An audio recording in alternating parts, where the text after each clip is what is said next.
mentioned Sundown. Now we roll on over to the next page here. You can see A1 Sid 21st, Crunchy, Vanish Bully, Runons, Cozy's, Clicks in 26 with only 2 eliminations, but that signal means he has 10 placement points. He's making it into those top 25 thresholds if he's able to convert to really rocket himself up the leaderboard. And honestly, I think your point, Bala, when talking about how so many different players are getting eliminations is what kind of feeds into Zeke's point where it feels like it's not necessarily as exciting. That's because all that excitement is being spread across 5 or 6 different players who are picking up either 4 to 6 eliminations rather than them all funneling into that 1, 9, 10, maybe 11 or 12 elimination performance that we saw out of Tayson earlier. But the effect it has on the leaderboard is all of a sudden, if somebody doesn't have that huge game, it's whoop, everybody's that much closer. And that's what the Vanish Boys did take advantage of, right? Kaz and both the Roller, they've suddenly come out of nowhere, right? With these, everyone at the top eliminating each other, say, okay, you created this opportunity for us. We will take advantage of it. And that's kind of the story of DeRoller, too. Like, back in the Invitational, he won that one day before we went to the Grand Finals, and I was asking myself, where did this guy come from? And he's showing that that wasn't necessarily a fluke. We're going to take a look at what happened in this one. Blake started off a little decent in this one, but like you said, Sundown, opportunities were all of a sudden given. Yeah, and he fell over there. You can see DeRoller getting a key elimination there right on the placement threshold, going to push himself over. And we talked about picking up key ones on the edge. That's eliminating Calc as he's rotating into zone, and it gave him priority spacing and enough materials to be able to convert over. He picks up Ronaldo there as well. So DeRoller really running through some high-level players he's used to seeing in the endgame. And then once you get here, he's so good at executing in those final moments and turning it into a lead. But his org mate Kaz also able to find some huge picks. He was playing this mid-ground situation with that charged shotgun. I mean, that reaction shot there onto Daxter was huge. And it was. No look for more through the windows. This is what these guys are so good at, no matter the situation, always still looking for the opportunity to get the consistent points out of elims that you can find in the end game. Something you're not used to is how easy it is to get endgame eliminations when you play normal games. But when there's this much congestion in a tight space, you see players like Jelty be able to put people in uncomfortable situations. That's Dubs, one of the best solo players in the world, and he gets put down by Jelty because he's back against the wall. Buena suerte, vamos, Jelty, one of our Latin American players who's been so absurdly consistent in terms of making it into the end game. And I'm excited that he was able to get a number of eliminations there because his ability to make it into top 20 time and time again, he has such a high percentage of conversion rate on that, that if he's able to start getting these eliminations, he could push into potentially challenging for that top spot. Man, this is the question, right? With 4 games left, who can do that? Who will do that? As a reminder, in EU, we thought it was all set, and in Game 5, everything was turned on its head. That could still happen. That still has the opportunity. It's not over until that last game is played, and we can take a look at the final results. Now, guys, we are getting ready to hop back into game. If you are tuning in, thank you so much for hanging out with us. This is Grand Finals here in the FNCS. We're in NA East. We've got 4 games left to go. EU happened earlier. It's been an incredible day. With that being said, though, it is time to jump out of the battle bus yet again. So let's send it over to our casters, Monster D-Face and Aussie Antics, to give us the eyes in the sky.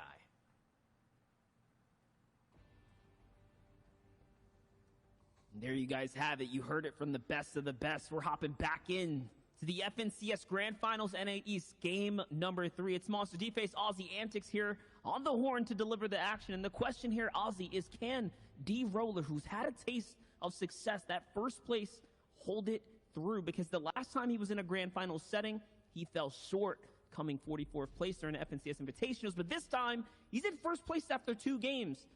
I don't know. Can he do it? He's doing it. I think he can. He's doing really well. His placement timing is great. He's just making those extra little placement thresholds, because if you look at him and Coop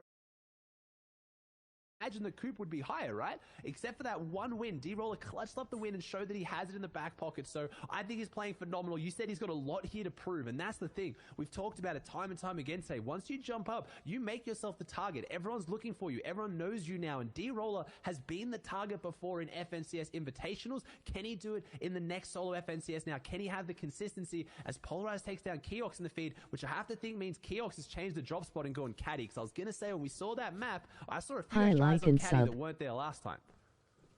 That's right. Players trying to step it up and take the action into their own hands. Here's the thing, though. I want to set the stage up. Players that I'm looking out for that are scary, consistent, and they're doing it today already. It's players like Dubs, who already pulled a top 5 and a near top 10. Players like Jelty, who are doing the same as well, just shy top 10 2 games in a row. And players like Azers, that consistency. We know that over the marathon, that is the 6 games, that mental fortitude, having great games, even if they're not wins or big pop-offs, just making endgame and knowing your formula works is going to be able to give you the confidence to surge you through after the 6. So keep an eye out on those guys because they have been the most consistent and the least volatile so far. I mean, if you've been watching throughout the qualifiers, we all know Dubs has some of the best placement that this scene has to offer. So he is a pioneer of rotates and making endgames. We'll see, though, as the competition continues here. Because this is still game number 3 and things are just getting started for us.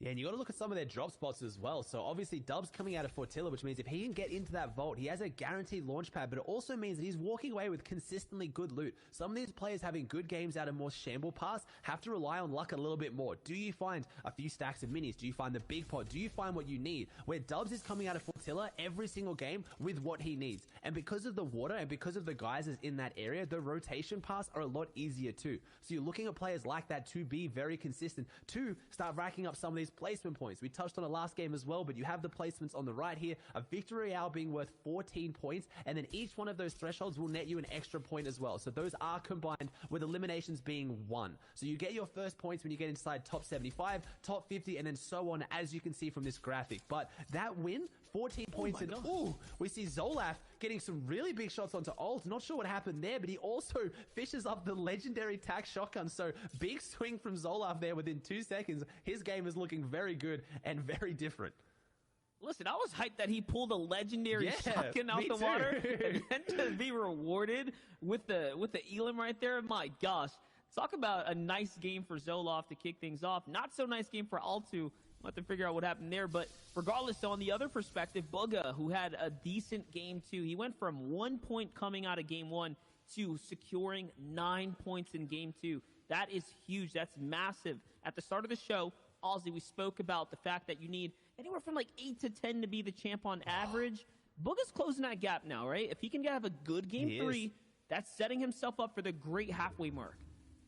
I still can't believe how ridiculous that is. When we talk about a win being worth 14 points and you have to average around 10 just to win an FNCS in one of these regions, and you're doing it against the best of the best, it is incredible. And Bugha has shown that he can do it. Obviously, your solo World Cup winner still holding on to that mantle, still holding on to his skill and showing that he is one of the best solo players here. He almost won one of the qualifying weeks, showing that he can still do it and perform on the day. The zone so far, he did that out of a different drop though. He did that out of Rickety Rig, and now he's switched it up to Misty, but still, Misty being a very strong drop. So far, him and Stretch having each side of Misty and being relatively safe. I've seen them taking a few tags, but they're not launching full-on assaults, and they're both playing well as Blake, another person who has another scary name with him at his drop, clicks over here, who I believe is the one who's probably taking shots onto him, and he's only got 3 minis and a whole spot free. So these are the kind of players I'm talking about who are going those more shamble loot paths. I know Pleasant Park might not sound shambles, but when you've got another person there and you've got another people getting all the loot before you rotate, he's walking out with not that much. Yeah, more importantly, if he gets jammed up on any of these rotates and gets tagged like this, that's where you start to fall behind quickly, because look, he's already down another mini now being tagged from an AR from that distance. And just like that, you suddenly and slowly fall behind. You lose that early game lead that you were starting to build up. Blake, he kind of fizzled out that last game. He put 21 minutes into the second game to only secure about 3 points. He fell at 46 points, or 46th place with only 1 elimination. And that's after coming after the Victory Royale with 6 elims. So he's a bit volatile right now, that halfway mark, and oh my gosh, as I speak about volatility, he falls to a Headshot snipe from Stowe here. Massive. Yeah, we talk about it. We talk about 6-game formats. We talk about how mentally grueling this is, the amount of pressure, the amount of time put into this, and then your game 3 gets ended within a millisecond like that. He falls, Blake goes down, all that loot goes over to Stowe, and now Blake has to sit back and spend 20 to 30 minutes watching, thinking about what he could have done differently, when honestly, it is so hard to think what you should have done when it comes down to a headshot snipe. But at the end of the day, the rotates can be different, the builds can be different, but Blake is going to be very upset with that one, and he has to bounce back. He has to keep his mental in check because he's still on pace. We talked about it. 10 points every game is what you need to win this one. He's on 30, and this is game 3. So if he keeps up the consistency, he will be okay. But unfortunately, Blake picking up game 1 win, the last 2 games not going as great for him. And that's the rough part, right? Proving yourself, proving to the community that you're not just a team-based game player. Like, you can do it as a solo. He has yet to actually prove that. Even with the strong starts, we've seen him come out the gate swinging and then continue to fall. It just seems like that is how his history has been written time and time again. But don't worry, we still have half a competition in front of us. This is only game 3, and it is just kicking up, ladies and gentlemen. But okay, Clix has high ground. He's got the mountain on check. It looks like he's probably even put some tags down, so he might be chilling as far as the Storm Surge goes. On the other side, though, here's FaZe Dubs taking it up with Azures. I gave FaZe Dubs a lot of credit at the start of this, talking about his consistency to make it through the end game, and he's already engaging onto a mid-game fight, or early game fight, with the player that's in top 4. So this is 2 top 10 players potentially holding out one another here in the Storm line. Yeah, and he has to make this rotate, but again, it's that loot. Look at, he takes the tags, but he's got the minis, he's got the bigs, he's got 6 crash pads and the launch pad. A lot of these tournaments are decided from the drop, but you have to have respect on your name. You need to have people respect you enough to not want to drop with you. Dubs, obviously having done that, one of the most decorated competitive players in history, a World Cup player. He is phenomenal, and he's holding down Fortilla right now, getting the loot and getting out. He's late into this rotate. He's got the crash pads if he wants to use them. I hope he'll be able to hold on to them, as we now see SF, I'm not entirely sure which member of SF this is. Monster, if you know, let me know, but he's out here at the fish farm, and I think this addition to the game is super underrated. Look at the amount of fish he's able to gather here at this spot. And he's not holding them, not just yet, though. He's got one more shot left in a harpoon. Let's see what he's going to be able to kind of fish up here, and that one elimination is going to be a big frag. You can see he's sitting on quite a pool of loot here. The excess material inside the box, the excess of floppers sitting on the dock here. Ooh. Now that he has zone, though, this Slowfish. might work for him. Yeah, he's got so much to choose He can from hold here. this down. He's got all the loot in the world. He can kind of just box around this, maybe hold it and come back for it if he needs it. It's just, haven't really seen this drop spot having too much strength, but I feel like it is such a powerful one. But I guess at the same time, you are very exposed. You need to get your weaponry around here as well. And looks like he has a good rotate, so someone to look out for. And you talked about it, people you're looking out for, Monster. I'm really looking out for Coop right now on the feed. Last game was very impressive. He was backed against the wall with low mats, pressure on him, and he performed really well. And Coop is known for that, being a very aggressive controller player who can really back himself in those scrappy end games. But I want to see if he then has the kind of the rotates and the ability to be consistent and avoid those scrappy situations, because no matter how good you are in them, it's players like Dubs who can avoid having to be shambles that are always going to come out on top in these 6-round tournaments. I do agree with you. Coop is on a nice little streak right now, but SF looking to get the beams down in the shots, and yes, he's going to find every single one he needs. It's going to be onto XX Shark. And I do want to give a shout out to Shark as well, someone who only played one of the qualifiers and pulled himself into the grand finals. So although he didn't put as much effort possibly as these other players, he still stepped up to the plate when it matters most and brought himself to the table this far. Who knows though, maybe that lack of preparation, that lack of seriousness is one of the reasons he isn't finding success today, but he's still such an exciting player to look out for. On the other side, another exciting player is Tabs. He's fighting another Titan here. I believe it's Avery on the other side of the wall. Yeah, this is going to be a big engagement. As Tabs goes out, he tries to use that stair to kind of crash pad up towards height, but unfortunately messes it up, kind of just pushes him back into his box as Tabs has to rethink how he's going to play this, because he needs this elimination. He has no shield. If this turns into a long drawn-out fight, if Avery gets a few tags on him to open this one up, it's only going to go worse and worse for Tabs. We've seen Colazo, his duo mate, doing quite well here today after game 2 was up there. I think had a good game 1, shaky game 2, but Tabs trying to make something of this one. He's kind of revealed his play, though. He messed up that crash pad, and now Avery knows he's probably going for it. And the issue with those crash pads is predictable movement and your opponent has a good shotgun, they can really line up a nice shot on you as Tabs, deciding this is a fight that he doesn't want to take. But I don't think his opponent is doing the same thought process. He wants this one as well. He knows the Tabs is desperate. He can sense it.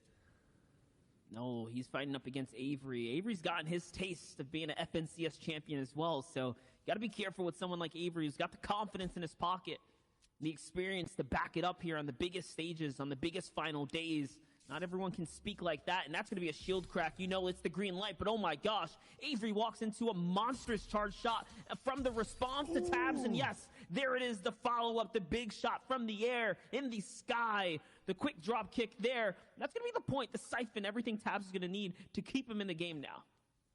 Yeah, I talked about it. When you're in the sky and you're in the crash pad, it's predictable movement and you can charge up a shot, but I didn't think it would swing the other way. Tabs managed to pick that one up, and Hoofishy, someone that has been performing very well, Monster, who I don't think we've seen anything of today, so hopefully looking to have a big game 3. Needs to pick up the pace. Looks like he's doing that. He's making his way to the top, so 11 points, not bad. Doing well with a few good games. He could jump up there, but he's on the back foot now. There's 2 players in front of him trying to get some damage down, and Hoofishy steps forward into it, and he falls, though. You talked about a Monster charge versus tack.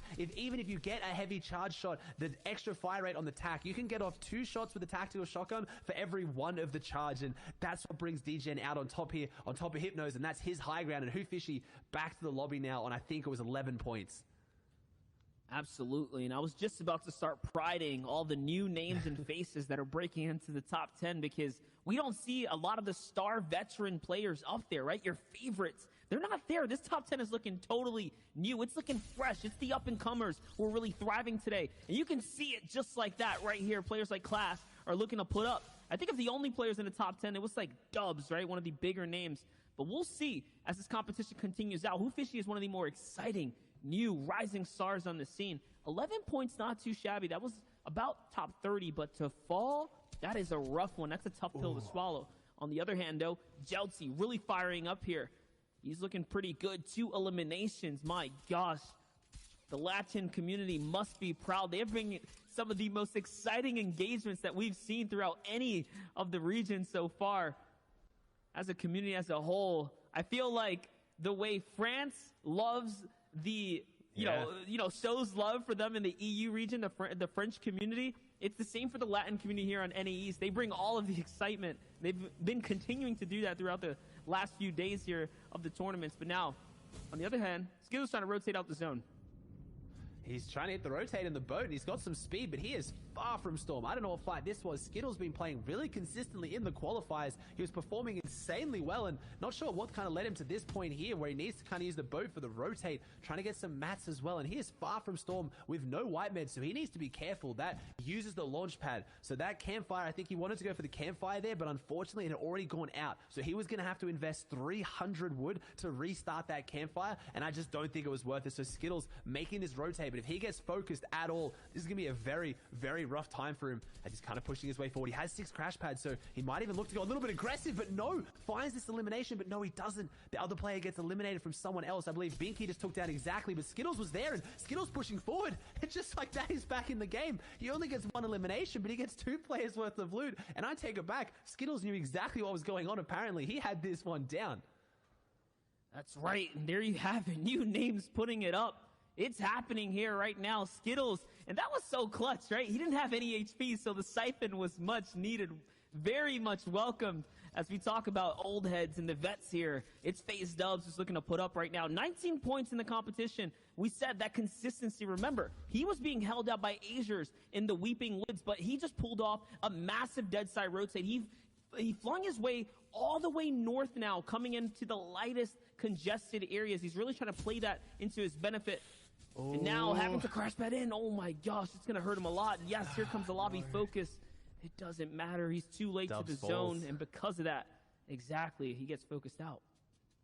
Unfortunate there. He didn't have a lot left in his name. He must have used a lot of the shield to try and get to that point. He only had bandages left for med, so Dubs out of this one. Honestly, I have my eyes on Kaz. So we've been talking about new names, talking about old veterans, but there's those players in between, Monsters. Those players that have just, they've always been around the edge. Kaz, no one would consider him not a top-tier player, but he's never had that big game performance like Stretch has, right? Like winning one of those majors. So I'm really looking at players like Coop, like Kaz, who people know about, but don't have that full respect of just how good they are. And Coop putting up another elimination on the board, trying to push ahead of D-Roller, who I believe has already gone down this game. So first place in the taking for Coop here. And that was big. He takes out Liquid Stretch right there on the rotate. D-Roller's still here. Never mind. Yes, D-Roller is there. He's right on the storm line. So D-Roller can still continue to put up points. You're looking at the neck and neck, the first and second place at the current standings right now here in Game 3 as we're coming into Game 3. Not only hovering behind one another, but literally closing the distance, closing the gap by finding Elim. So the action's on the feed, and you know they see it. So the red flag is up. The awareness is there. On the other side, though, Mikey looking to gather information here, peeking out of the top of his cone right now to quite literally gather as much info as possible on the lobby. What's he going to find out here? He's going to find out that Crims is nearby. Booga's up top. Kaz is right there. We're just giving him praise. That's a big name with a strong position right now. He's in the middle of zone 4. So the likelihood of pulling the next zone is very, very high. And this zone is going to be like an interesting one. It hasn't got too much to it, though. It doesn't really have, it has a little bit of a river as we see Nexi fall to Mikey. We don't have any big mountains. It's not going to go back through Steamy, I don't think. So this zone is going to be a bit more of a safe one. But at the same time, if you mess up your rotate, if it goes the wrong way and you get focused like Dubs did, there's not a lot of cover. Monster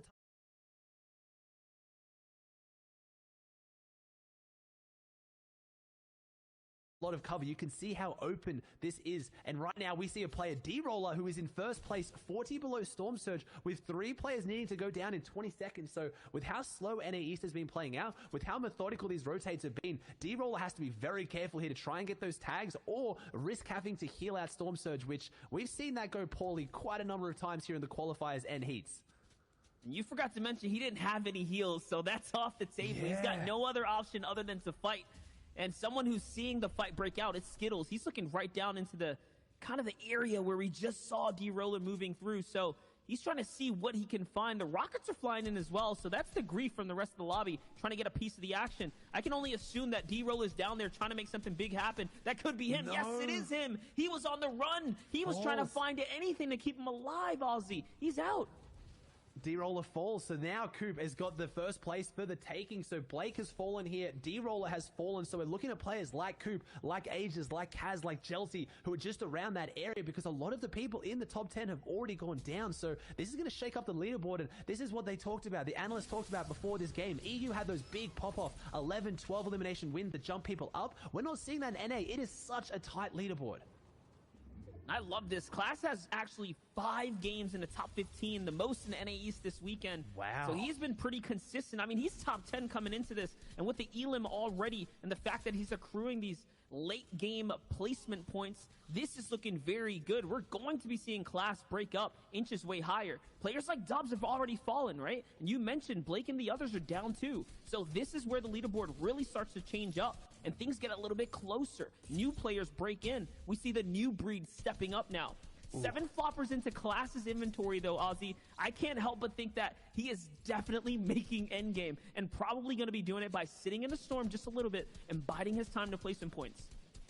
You have to think, and that's what's been so scary about the current meta with crash pads. At any time, your game can end. If you're up against the wall with someone who's aggressive, someone who needs a refresh, doesn't matter how many meds you have, what weapons you have, what floppers you have, you can fall at any moment, and that's what's making this solo FNCS one of the most exciting, but also one of the most volatile. It is really hard to hold on to your position when at any time, doesn't matter where you are, something can go against you. As P-God, one of those aggressive players, no eliminations on the board so far, but only has 5 builds. These are my favorite players to watch. The ones who have the mechanical prowess, the skillful players, but they don't have what they need. You know they're going to go down swinging. They need to make something, and P-God's looking for it. He has 2 chug splashes. He has no utility, no movement, only 6 builds. How is he going to find his elimination? How is he going to get back in the game? He has rotating zone, so he's here in the position where people are going to have to make their way towards him, and that's where he's going to try and jump on them. He's going to be ready to pounce. He's going to try and capitalize on someone not aware of the fact that he's in these builds maybe.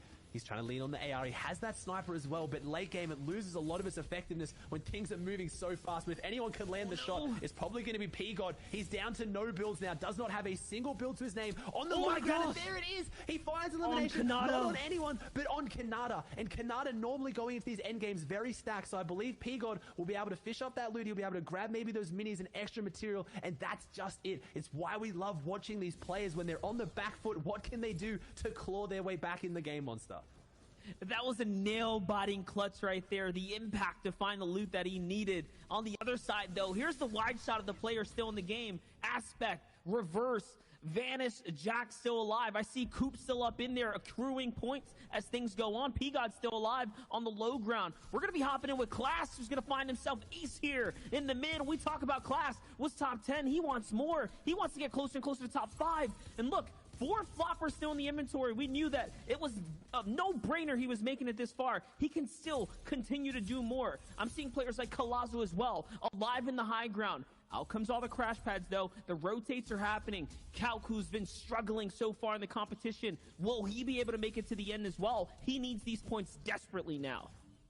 And we haven't, the mythic items we haven't seen at all today, except holding on to that mythic Chug Jug and that mythic burst AR. Does so much damage. The Chug Jug so hard to get off at this point, but except looking to make something of this, has 1 crash pad left, not using it here for the rotation, maybe saving it for an impact, but 33 builds. He's managed his inventory well. He's gone to endgame. He's still got the minis. He still has the mass. These are those players who aren't in a position like P-God. They're not looking for desperate eliminations. They're trying to control sidelines like this and keep themselves a little bit safer on front sides. He has the edit, a 27 white tag. He might get that elimination to Storm. No, the player comes back right. It was Ronaldo. Ronaldo goes down just inside top 30 as Colazo picks up an elimination. This leaderboard is going to be so tight at the top, Monster.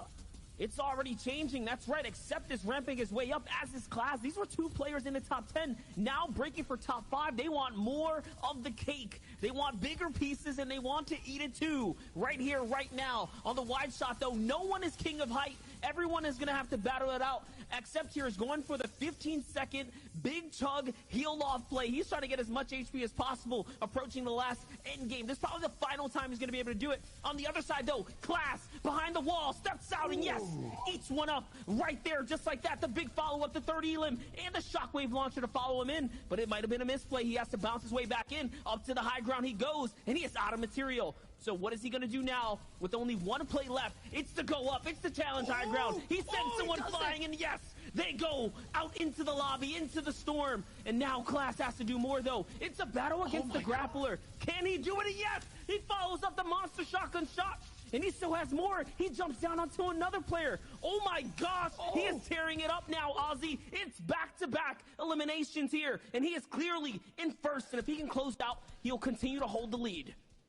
He's on high ground, a 1v1v1 with Calc and Accept on the low ground, who used that mythic Chug Jug late game to get him to this point. He falls to Calc. Calc 1v1, but are we going to see the mythic charge shotgun come into play? The mythic shockwave, he does. Class gets the elimination onto Calc, but that is a big game for Calc, and Class on 38 points. Someone that we were talking about a little bit was just outside that top 10, and he is very, very much at the top now. From 20th after game 1 to 3rd coming into game 3, and then in game 3 with a victory royale, and a strong victory at that.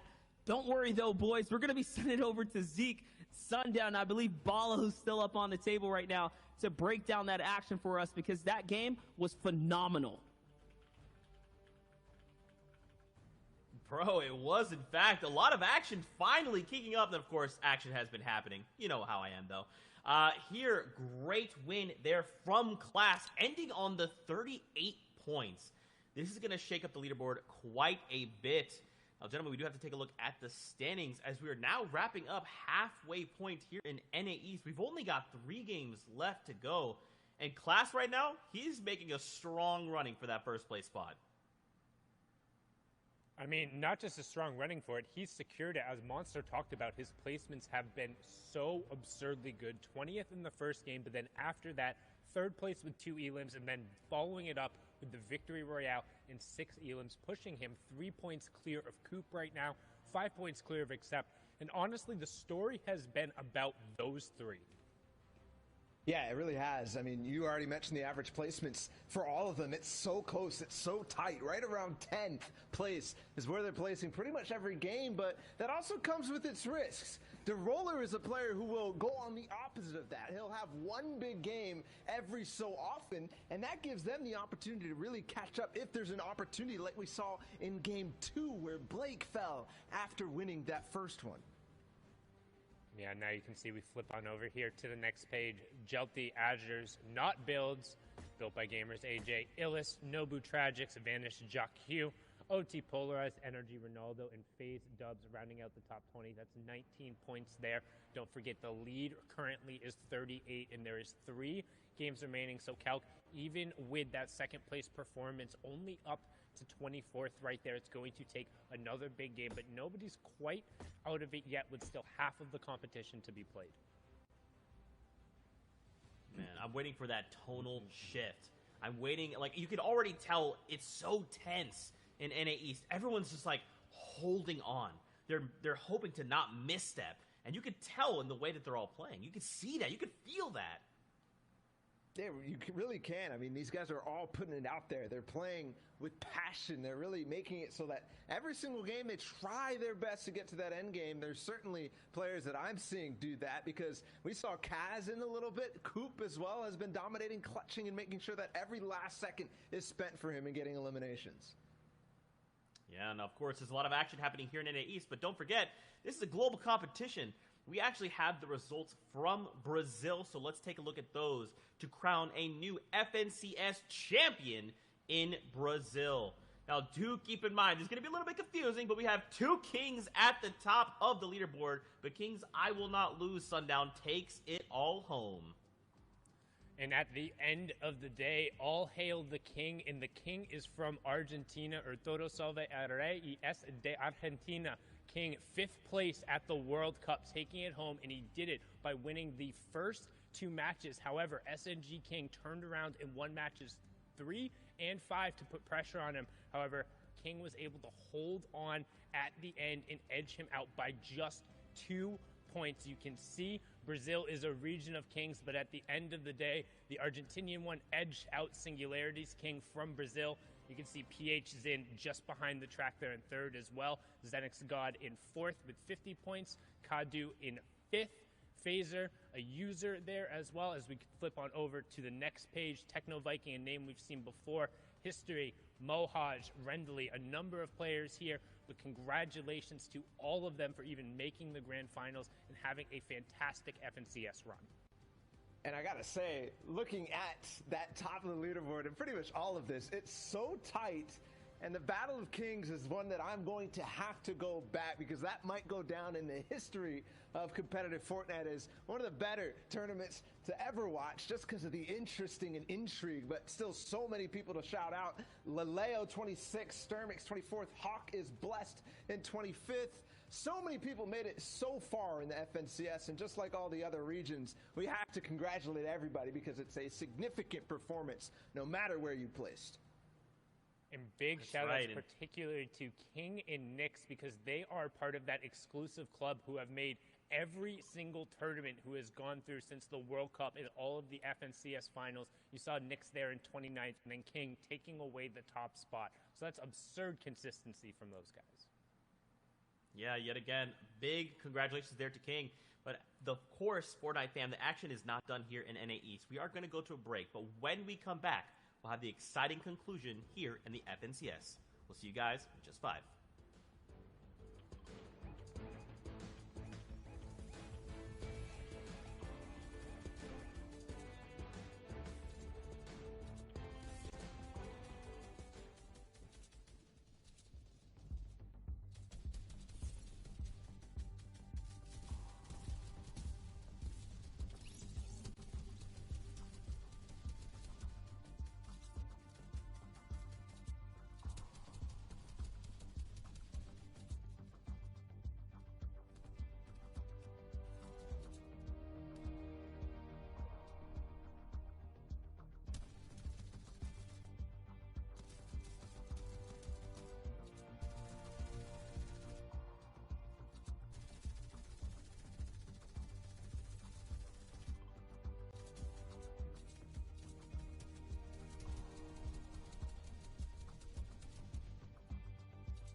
What's up, Fortnite fam? Welcome back to the FNCS. I'm your host, Zeke. Joining us here on the analyst desk, we got Sundown, we got Shyawager, and we've got games on deck. So we're not going to waste too much time. We're going to keep the ball rolling with 3 games left. The biggest question of the day is, will Class hold on? Can Coop come out of nowhere? Will some third player rise to the occasion? We'll find out as we enter this next game. Aussie Antics, Monster D-Face, take it away, gentlemen.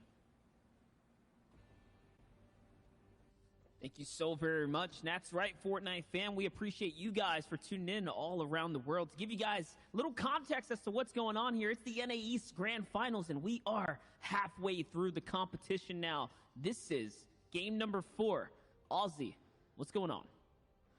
Oh, lots going on, mate. There's so many people who can overtake it. Normally, as a caster analyst, you start looking for the big names. You do your research. Who's going to come out on top? Who's looking like they're the favorite and really kind of like banking on them? But it's anyone's game, which in my opinion can be even more exciting. It's so exciting making these new names, giving them a chance, right? All of these players we've been talking about today as the big names, the vanguards coming into this, like Dubs, like Booger, like Stretch. They were nobodies at some point too as well. Not everyone knew who they were. And hopefully today we have a chance to crown a new champion of NA East, a new name to look out for, and Class looking like he might be one of them. That's right. I mean, with the amount of points he's already pulled up and the Victory Royale, things are looking to start to break away there towards the top. I mean, Class with 38 points, Coop with 35 points, and Accept with 33 are all of our top 3 runner-ups, and they're the only ones in that 30-plus point threshold right now. So it is looking like it's going to be a breakaway game. Somewhere around that 50, 60, maybe even 70-point threshold mark. We'll see how far we end up getting. And there's your format breakdown. Oz, why don't you explain to the people at home how this all works? Yeah, so obviously you got Victory Royale is worth 14 points. That's if you win the game. You're going to walk away with 14 points. You see the different thresholds beneath that. So second place is still 11 as well. The first set of placement points is top 75. So if you out-survive 25% of the lobby, you're going to pick up 1 point, and then top 50, and then it progressively gets faster. So as you can see, these thresholds a little bit wider. So the early game, you have to survive for quite a while to start to get any points on the board, really.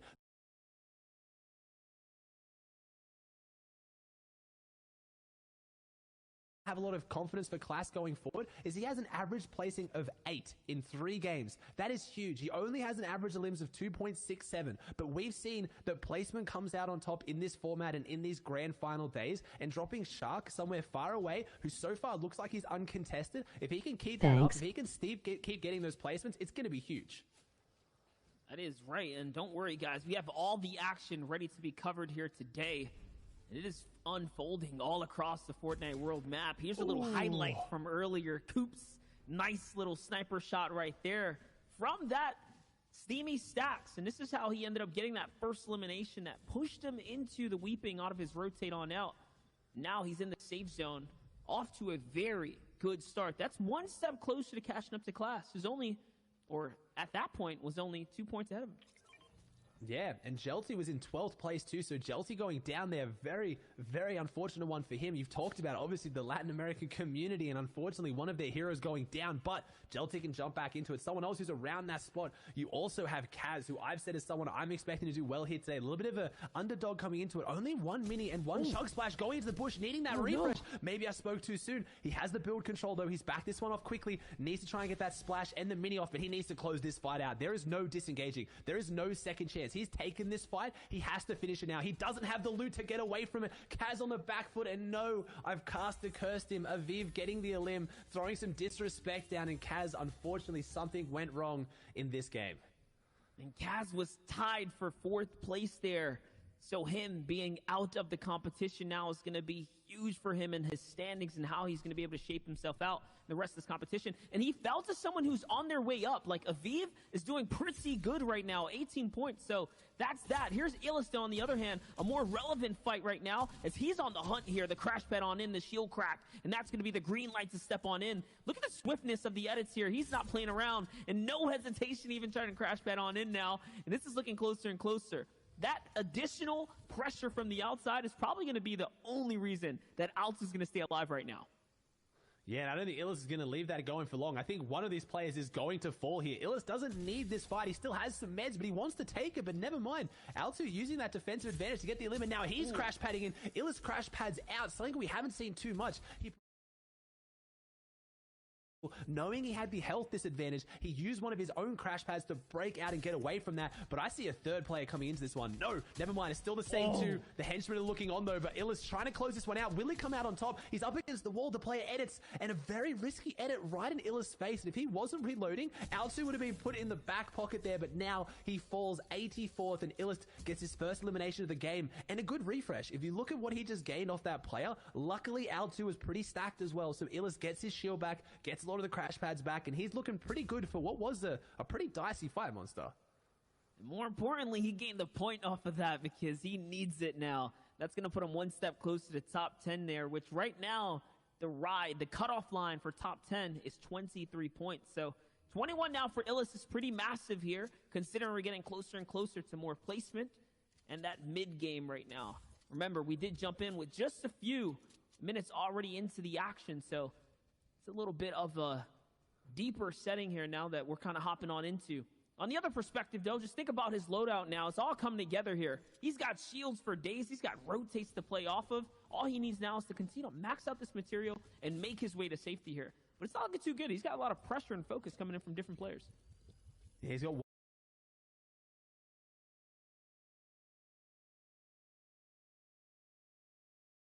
just inside Salty Springs. We'll have eyes out here now, knowing the players coming in, but Illist is really playing aggressive here again. He's pushing off just a couple of AR tags, but luckily for him, the third party that almost eliminated him before actually helps him this time around, and Crypt going down. Illist, 2 eliminations on the board, and an even better loadout now, picking up the one thing he didn't have, which was a launch pad. So Illist's aggression paying off in spades here now, 2 on the board, and a lot of extra loot to show for it. Not only that, he has a few options as well for heals to pick from. Floppers and Chug Splashes both. Azers, on the other hand, though, playing this cone right now. 24 points here. He was just on that brink of breaking out. He's in top 10 now, if you think about it, because of the fact that we did have someone get taken out there as well, just at the start. This was Skittles. But you got to think about it. The zone's closing in now, and there's a bunch of players behind him. This fight here, oh my gosh, the cone's going to play off. It's Rox who walks right into what is basically an ambush from Azers. He gets rewarded with all the loot as well. Gets all the loot dropped down onto this ultimate low ground layer, so he's dropping back down into these old builds. So he's going to try and hopefully expand out here, because Fatch coming in to try and take some of this, and also this player seeing that he's maybe a little bit weak, or assumes that he's a little bit weak, trying to take some shots in from the side, and yeah, just a big ambush there, and that's what you see. Do you have the confidence? He could have stayed in that cone, player had no idea he was there, would have held on to the placements, but having the confidence to be like, no, I've got the advantage, I've got the drop, and going for those fights, and that's what you want to see. Today's the day of day. It's the grand finals, and you need to be able to back yourself, as you see Haji put back against the wall, someone I said to look out for, who actually won one of the games in the heats to qualify here on 20 points. So not a bad performance by any means, and he was caught off guard there and just relied on pure reaction time and aim. Massive eliminations worth 2 points because the 75th placement threshold was broken as he converted. So just like that, 18 to 20 points now in the game here.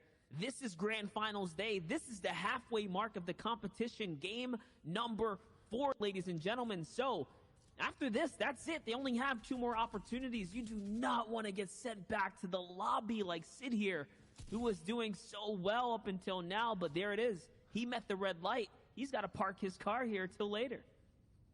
He's going to have to try and come back into the next one, hopefully hit the green light and push forward. Might have to hit the gas as well. He's doing well, but he's not too far up on the leaderboard, and there is big prize money today. We haven't talked about it too much, Monster. $50,000 US for first place. That is how much the players got for qualifying for World Cup. So this is big. These are the big stage set here. And these players really are going to have their eyes set on the top. And we broke down the prize pool before the show with the analysts, and it does start to get real heavy around that kind of top 5. But there is big money to go out today. 1 point, 2 point can be the difference between a few thousand, or even we saw in Europe, sometimes one elimination. You were talking about a Monster with me in the pre-show. Some players going down in their last game, they were like $20,000 and $30,000 swings in a single fight. Yes, that's right. This is life-changing prizing on the line here. And that's not it. It's the glory as well. It's to prove to the community, to your peers and friends, that you are one of the best. And all that practice you've been putting in is going to be well worth it here. This is a big rotate for Accepta, who's in top 10, who's now getting pressured in by Bugha. We saw he didn't have any shields. with the upgraded AR now, if he finds a shot here from this epic AR, it's going to hurt. It's going to do a lot of body damage. There it is. It's 35. He's close enough. It only takes 2 body shots to finish him off because of the additional pressure from the rest of the lobby. And now Bugha is keying his way towards the loot, but there's someone else on the other side of the wall. It's not going to be for free here. He's going to have to fight for it. And yes, he is now in a weird situation now, sitting on top of a bunch of enemies, but it's okay because he is safe for now. No more heals left in Bugha's inventory. How is he going to bounce back in the competition is the big question now. I'm looking at that hunting rifle. I mean, Bugha, we used to see him in the driver's seat as well. The weeks we've seen him do so well, he starts off strong and he finishes strong as well. So Bugha having a bit of a shaky start, needs to claw his way back into it. He's not performing poorly, but needs to pick it up a little bit. As we see here, 4 of the top 5 players have placed top 25 in all 3 games, just showing how consistent it is at the top. And Age is picking up Thatch, getting a big refresh. So like we said, Monster, this isn't like EU where we see someone getting a big win and running away with it. Everyone's trading up, everyone's playing consistently, and it's going to 100% come down to the wire. So far, none of these players have shown they can jump that 10-11 elimination win. As we jump onto a replay with Skittles, who's on only 46 health, who needs to make something happen. Crash Pad's in the back pocket, trying to push back forward, trying to hold off a third party and a player aggressing from behind. And it's just the lobby focus. Doxy Fishy picking up the limb. And Skittles, someone who's been doing very well here today, going into this game on 6th place, falls just like that. I love how we gave props to players finishing in top 25, and just like that, 5th and 6th place are now down outside of the top 25. Very far from it. But it is okay. The competition is still raging on, and there are still more opportunities up ahead. It's a matter of who can bounce back and really pull it all together. This is a very crucial zone to make a proper rotate out of. Someone like Bugha is going to need an impact soon. He's going to find one through the floor there just in time as the build is freshly coming in, and he's going to be sitting inside some enemy kind of builds now. He's trying to see if there's some free loot down there. He's probably going to want to take advantage of this. And remember, he did just tag the player down there as well. He needs this as much as the guy in front of him, and that's a free tunnel he's landing into. We'll see now if Bugha can find his impact elimination, or will it be the end of his run right now? It's going to be up against Not Builds, who's on the other side.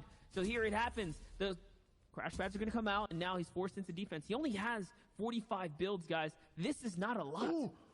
He's got to secure this. He has to get it. He does, and he gets the elimination for it too. So obviously we had the Nobu member Pabstale on the back foot as well, trying to push for that one. I saw it. There it is, the mythic Chug Jug. When you're going into endgame with no builds, no material, nothing, Bugha needs to secure this. He can't walk away from it, but Zone's coming in. Someone else took it. He didn't get the Crash Pads. What did he get? Did he get the material? And did he pick up the infinite Chug? We're going to have to find out when we jump on his perspective later, because he needed those meds bad. And I was just going to say, as much as those players in the top haven't really had their big game, any of these players can. We've talked about it. Who's who? Bugha, Stretch, players who have shown in qualifiers and heats, they can drop 8 to 10 elimination wins. If one of them does that soon, we're going to see a big jump up from someone else, and the leaderboard at the top is going to get even more stacked. That is so true. And this is the time to do it halfway into the competition. We've seen players like Stretch pull off the marathon run, the back-to-back big games that he needs in the past. But if players like Blake stay consistent, these are the names that we're going to see continue to rise on up. Remember, Blake was shut down in the previous game, so this is a massive game for him right now. And he's doing big things for what is just a normal, common AR, showing that you do not need an upgraded loadout to make big plays. It is just dangerous in any hands of the best players. These pros find ways to make it work where the normies cannot. But we'll see, though. Azer's, on the other hand, is looking pretty good here. He's trying to get into some action. There's a player underneath him, I believe.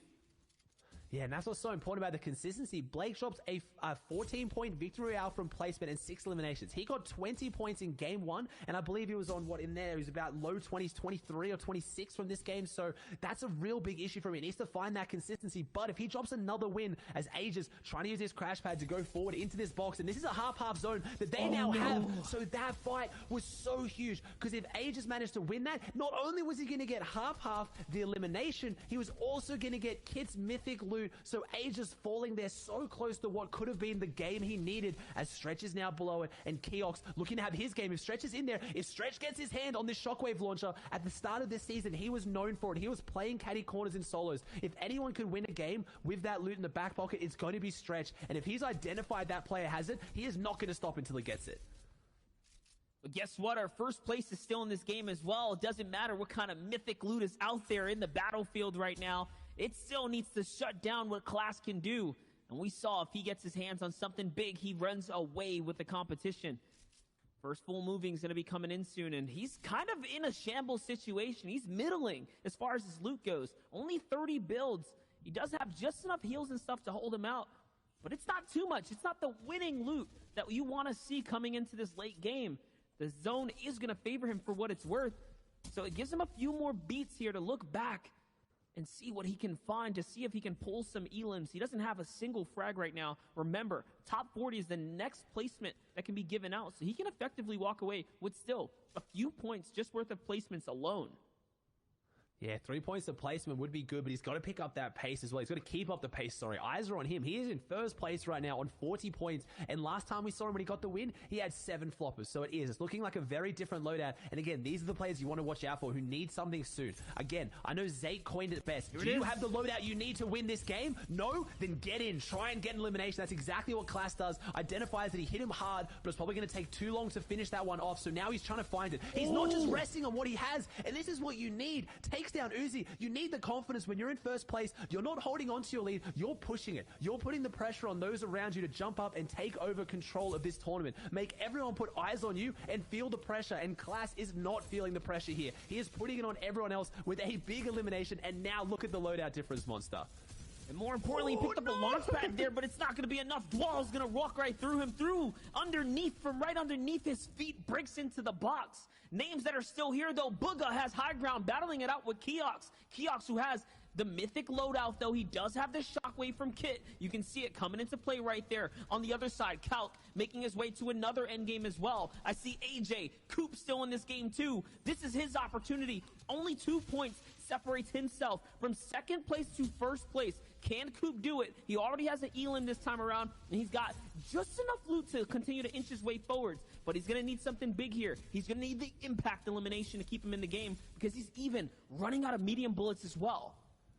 But this is where Coop shines. I said it last game. When things get scrappy and he drops down with that shotgun in hand, you can never count him out. We saw him get, Monster? 3 eliminations on less than 10 health after all the siphons. He was hitting shots the millisecond he needed to survive, and that's what I expect him to do here. Coop on the back foot now, has the splash. He's going to get them off, but what does he do next? How does he find the elimination he needs? There's a lot of players around him right now who will be running shambles as well. He's going to hit the crash pad and try and find something. Pushes him nice and far forward, but where is this player lurking? Where is his elimination that he so sorely needs? He's trying to find them, and there they are. They're behind him. He finds it onto Tabs. Tabs falls here, and Coop gets a little bit of the mats he needs, but no, he only gets 1 extra build out of it left to his name now, but Coop is pushing forward. He's getting towards those big placements, Monster, at 17 players alive.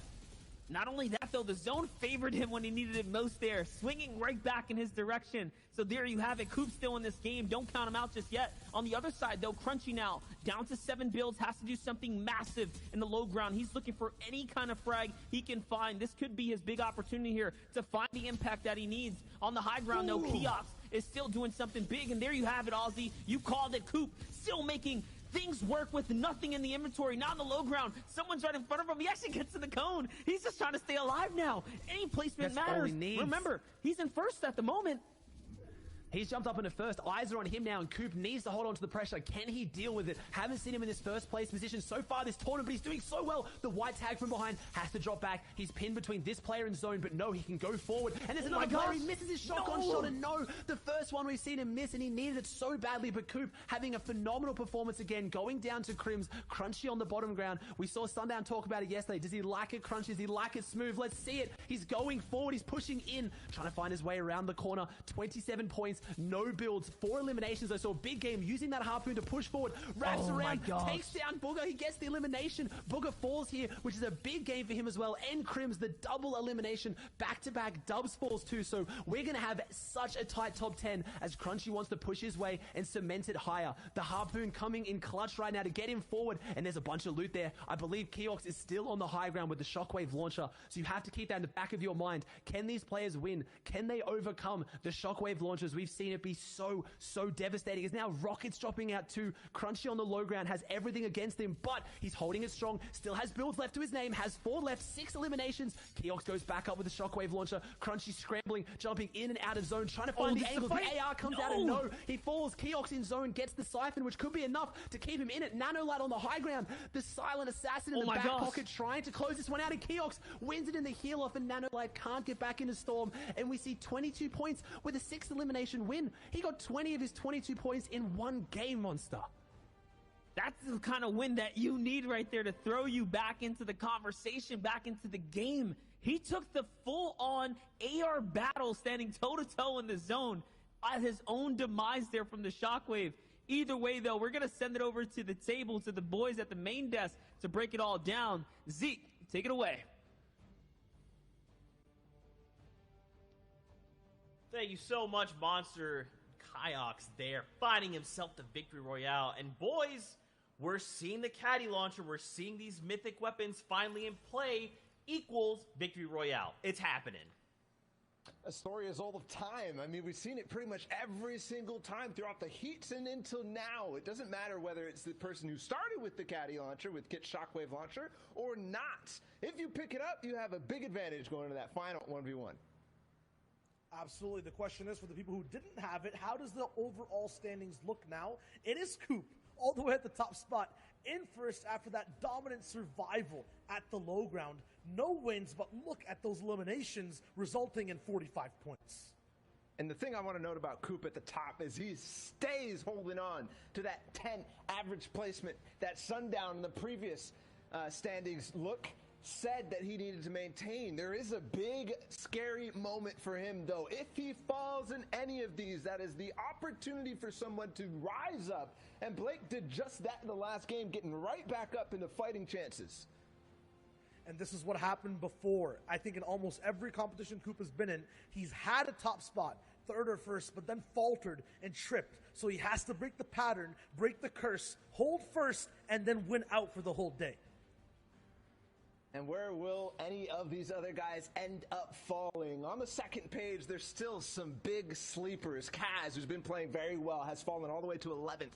Dubs as well, starting to rise up. Same with P-God, who has had 9 eliminations in these games, so definitely feeling the magic that he is used to, but there is a big impact of these guys who potentially could rise hugely in the standings, like we just saw from Keox. That is a rise in thousands of dollars potentially if you end within that top 5. And that's what we saw in EU, right? Like, we knew Tayson was going to walk away with the victory, but when you're looking at that big breakdown in placement, the prize money that you could walk away with, you're trying to hit those top spots, right? Like, that's what these guys have to do. They have to come out swinging. They have 2 games left. They need to make the performances that will literally shape history and make it their own. Because right now, it's make or break time. Yeah, a lot of people have made their performance stand out now in game number 4. We saw Crims take out the first place slot Coop in that last game near low ground. Now he's sitting in the top 30. Very similar for a lot of players. They have their pedestal now to boost off of and then shoot for the top 10, shoot for number 1. It is still anyone's game. And that was actually the second game in a row that Crims has played very well in towards these end games. There is some serious moves being made by other players that we might not have necessarily seen. We saw him definitely in both of the last end games. We'll have to see if he can continue it. That's right. I mean, as we kind of break some of this down, we've got 2 games left. There's a lot of these power shifts happening. A lot of players making moves, others falling. I mean, again, as people are eliminated, that's it, right? They have to wait to the next round to earn more points while others are allowed to kind of step forward. But Keox, I mean, he made this game his own. Yeah, let's just stop back and look at exactly how Keox won that last game. Maximum amount of ammo and loot to boot. There's some nice shots all the way there in the mid-ground. Once you are loud and heard afterwards, you go all the way to height, start dropping down, mid-air, 70 damage tag to wrap that up on low ground with another quick shockwave up. Look at every single use. We're pausing on him to show you the decisions that he's making in fast reaction times, getting these shots down from long range, from beautiful moments and shots all the way outside the zone. They just connect for Keox.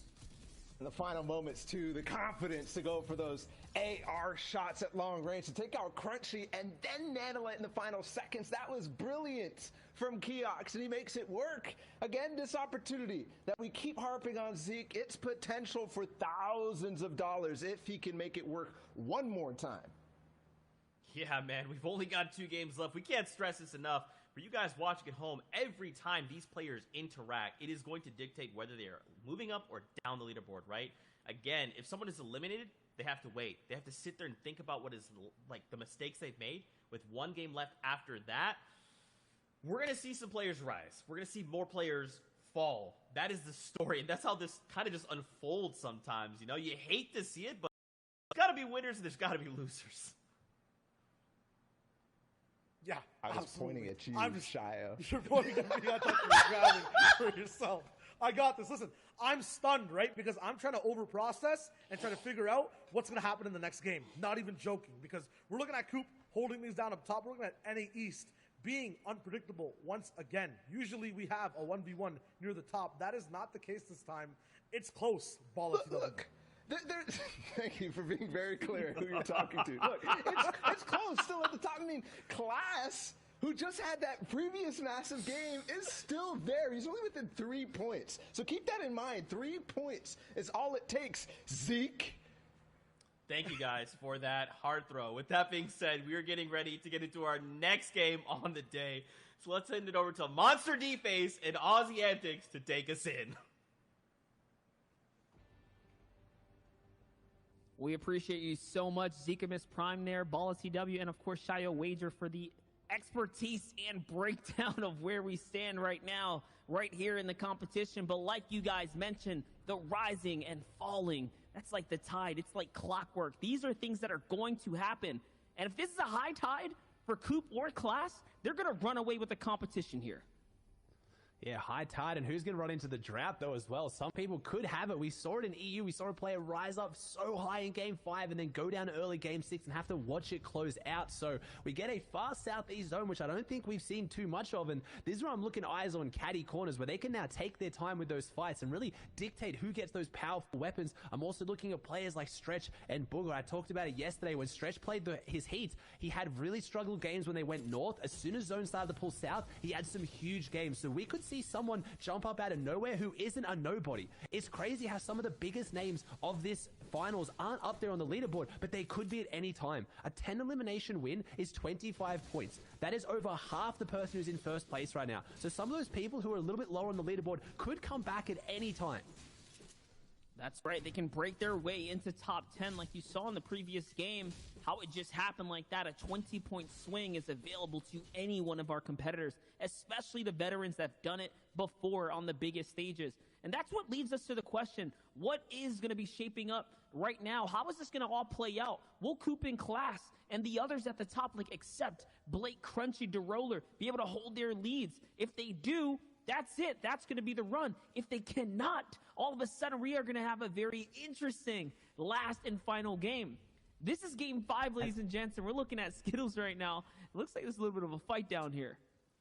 Yeah, and I think that player does have the Shockwave launcher, right? I saw that Shockwave launcher coming out, and that probably explains why Skittles is going so aggressive this fight. Yes, he does have it, so Skittles wants this. He knows a player using rockets like that to disengage means they're weak. If he can chase this player down and get his hands on that Shockwave launcher, that's his potential for those 20-point games. That's his way to get back in this tournament.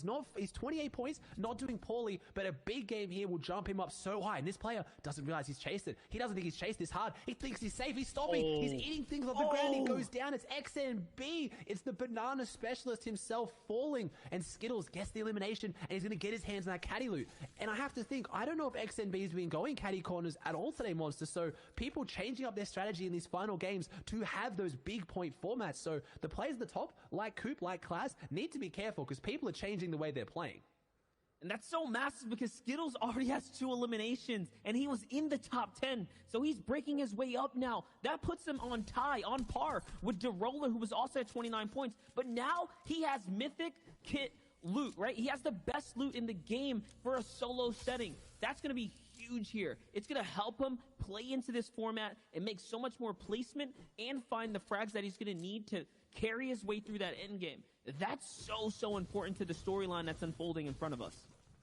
Yeah, well, we talk about the storyline, we're talking about protagonists and stuff. Keox, last game, he had his hands on the Kits Mythic loot the first time, and what does he do? He gets 20 points. He got 2 points in his 3 games before that, and then he gets 20-point game. So it shows how important that loot is. We can't talk about it enough. Skittles having that in his hand, if he plays with it well, though, that's the issue. Do you have the experience with the Mythic loot? I saw it a lot in last season. A lot of times people get their hands on the grapple gun, they go crazy. They start using it way too much. It's those players who know how to use it are the ones who can use it most effectively. Doesn't matter how strong it is, it makes you a target as well. As we saw there at Skittles, chasing down XMB because he saw the power of it used. You've got to be careful, and I want to see him hold on to it and have that big game like he did during his qualifiers.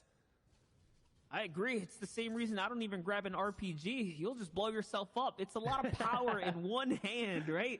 And it gets even worse, right? It only goes up. It only magnifies its way up when you're talking about weapons like that, mythic weapons, specifically the Shockwave launcher. But we'll see, though. Class is looking really good here. Uncontested loadout, uncontested POI to himself. The old Shark there, the broken down Shark. It's looking pretty good for him. On the other side, Blake, who's also in the top 4 right now, coming into this at 33 points. He's still just there. He's got himself something nice, a legendary charge shotgun to play with, a couple rotates, and some good heals for later in the game.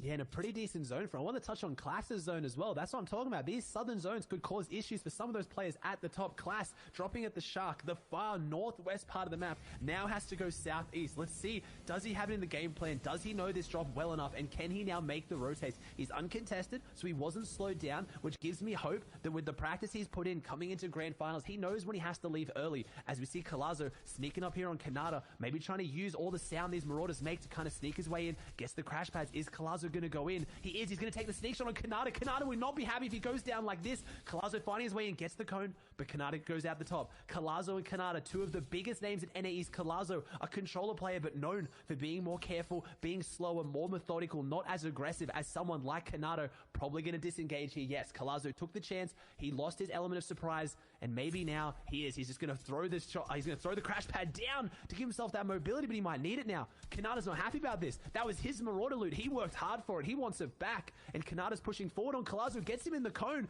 This is not somewhere Collazo wants to be. I have to imagine that Collazo's going to struggle in this fight, and no! He hits him with the harpoon, flicks to the blue tack, and takes him down with what must have been an integer of 1 health. He has literally exactly 50 health from that siphon, and he hits him with the emote. That is not fair for Kanata, who piece controlled everything. He turned it around and then lost the exchange. It just looked like weak hands in that single moment, unfortunately. But that was great for Collazo, who's been hot and cold. He already hit a top 10. He hit a top 15. He had 2 fizzles out. So with that, that puts him up still for success, for contention, for top 5-ish right now. Yeah, he can jump back up there. And like I said, Collazo is known for being a very, very smart player. In trios, he's one of few controller players who leads his trio. He does the tunneling, he does the building, he makes the decisions, showing how insane his game sense is. And let's see if that can show up today now. He's got the loot, he's had his mid-game aggressive fight, which is not normally his style. And now that extra loot might boost him into the end game where he does play so well. And Collazo been struggling a little bit in the heats and qualifiers, didn't have any incredibly massive performances, but I really hope he has it here today. A player that I've been following for a long time as a really good staple pillar in the competitive community. As Crunchy doing well to try and make a name for himself here today as well. I feel like he impressed massively in his heats, and see if he can keep doing it today, Monster.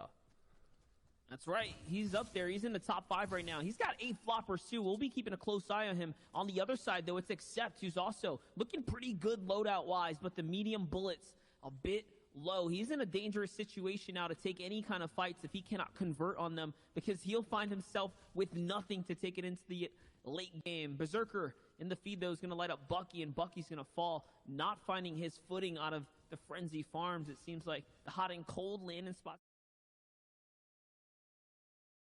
And Accept had the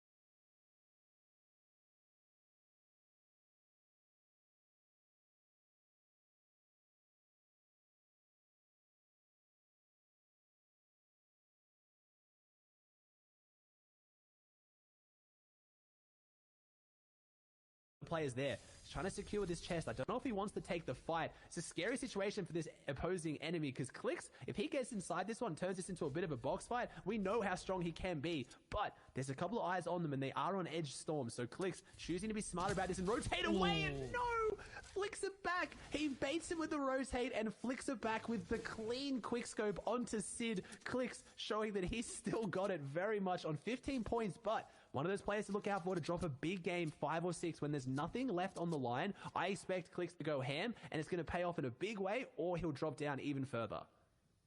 If there's any time to do it, it's now in game number 5. And Sid was in 15th place coming into this competition, coming into this game here. So that's a big drop-off for him. We're going to see him fall in the standings now that he can't accrue any more points. But players like Clix, though, if he turns online now, there still is an opportunity, still is a chance to fight for the big prizing that's on the line here. Time to rotate now, though. This is going to be a far south zone pool. Remember, we had the first 2 games favored downwards towards Weeping. This time around looks like it's going more towards the mountainous side, more towards Caddy's Corner, somewhere down there. And that's going to be some new terrain for these players to play into. And those are the hardest zones to stay consistent. If it goes up and down, we hear Sundown talk about it all the time. Old Man Mountain will take his toll. If they don't have launch pads, if they don't have maybe one of those 2 mythic items with incredible mobility, it's really hard. You get pushed down the mountain a little bit and then the zone goes straight back up it. You've got to scramble and fight your way back up with a lot of people. So we could see a very interesting zone and endgame where some of those players like Coop and Class are going to have to really show off their consistency here. That is right. And even on this rotate here, Clix is not getting it done for free. There's multiple of players here that are looking to fight right now. Not sure why, possibly because of Storm Surge that is active now. Players need their tags, and it doesn't matter. You stop in here to fight with Clix. He's going to give it to you, and he's going to do it right there. He did it with the sniper again. This is the second time now he's landed this big bull action shot that he needs. On the other side, it's HooFishy, one of the hottest up-and-coming players, one of the hottest players on this scene right now, who's been not too hot today, specifically. Unfortunately, not really finding what he needs. On the other side, though, P-God, he was off to a very strong, consistent start, and he's had a bad game in the recent ones. Yeah, and I have to mention how on brand it is that every time we turn into the Peruvian P-God, he's always got the pepper popped. Me and Sundown were messing around with it yesterday with some tongue twisters, but it honestly seems to be his game plan, and it lets him aggressively push forward with speed into fights like this onto Vibify, someone we've unfortunately seen on the feed quite a lot today on the stream, unfortunately at the back end of getting eliminated. As P-God trying to get his way back into this one. And just a few elims will break him right into top 10, so let's not forget that. He's been doing just enough, as you see. He gets tagged pretty hard there, but I think he's going to be A-okay. On the other side here is D-Roller, sitting up on high ground right now. And this is what I mentioned, the zone pulling southeast is going to really favor into this mountainous terrain, this sketchy place to kind of rotate through. It only gets harder and harder if you're late on the rotates. The players that situate up first are going to have such an advantageous position over the remaining players in the lobby, and it's going to be that much harder to move on out, especially for players like D-Roller who don't have a launch pad, but at least he does have a crash pad. Could be a fight, though, for him to take. Sees someone behind the wall there.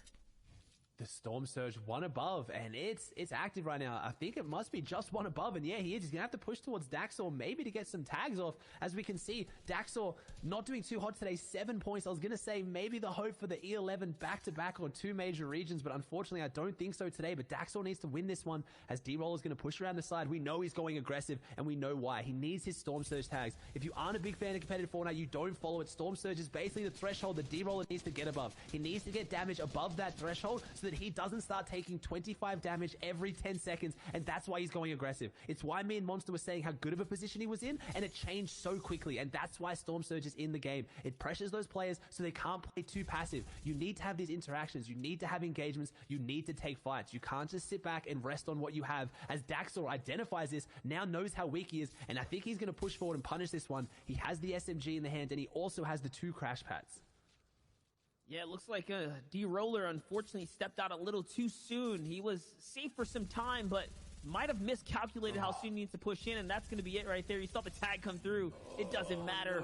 Daxor's going to walk right through him, and he's going to take him out of the game. Let's not forget, guys, D-Roller wasn't a top 10. He was just underneath top 5, so that's going to be a big, big pause for him. We need these players in the top 10 to stay alive and continue to get points if we want this competition to be close. Remember, players like Coop, Class, Accept have such a lead over the rest of the players here that if they stay up, they could easily run away with the competition and never look back. It could be an insurmountable lead they're putting up in front of them. Here's Blake, though, someone who is in striking distance of the top 3, making a very scary rotate across the open waters here. There's even sharks nearby, so he's got to be super careful as the shots are coming in from all the players situated up on the mountain now. And if you missed it, Blake put up a 20-point game in the first game of today. So he's someone who's around that point with Cooper and Class, who's proven that he can get the win, much like D-Roller. So those are the players you got to keep eyes on. They've proven they can do it. And he did it without ridiculous loot as well. So Blake now, with only 1 mini though, is a situation that you guys know that I love. He needs a fight and he needs elimination, and he gets absolutely destroyed here. Taken down to 11 health. He's going to be up to an effective, 36 health if my math is correct after that mini, which he's going to need a no. He falls, and it was Aspect. I believe maybe it was Aspect that lit him up. We can't see. It was someone lit him up, and Aspect maybe finishes it off, and that's a really, really tough way to go for Blake. And I talked about it earlier. He got headshot sniped in game 2. These are the ones that you need to mentally reset and come back from. You need to try and figure out what went wrong and try to figure it out without just getting too upset, because you still got 1 game ahead of you, and we talked about the prize money. There is a lot on the line today. You can't give up now. You need to close out strong. That's right. You need to hold that mentality of a champion, as Reverse 2K would put it. Even if you fall, you can still turn around and take a victory in your final game to really bump yourself up to either qualifying, but this time it's for the money, it's for the prizing, it's for the prestigious placement that'll stay etched in your competitive history for a lifetime. On the other side, though, Dubs, consistent, slow, methodical, still breaking and inching his way through new territory here with the placement points that he's been earning. He's at 28 right now. Not too bad, but not quite enough to be in the top 10. Not just yet. P-God's going to find clicks in the feed there. That's massive for P-God. Always turn it online in these mid-games. Not afraid to take a fight. Doesn't matter who you are. Dubs, though. I like the choice here of Dubs with the Peppers. Like, it's a good position to be in. We've talked about the mounds around this area. It's going a little bit more towards Misty, so not too much verticality, but the Peppers are really good for making your way up those hills rather than the crash pads where quite often you get stuck under all the builds above you.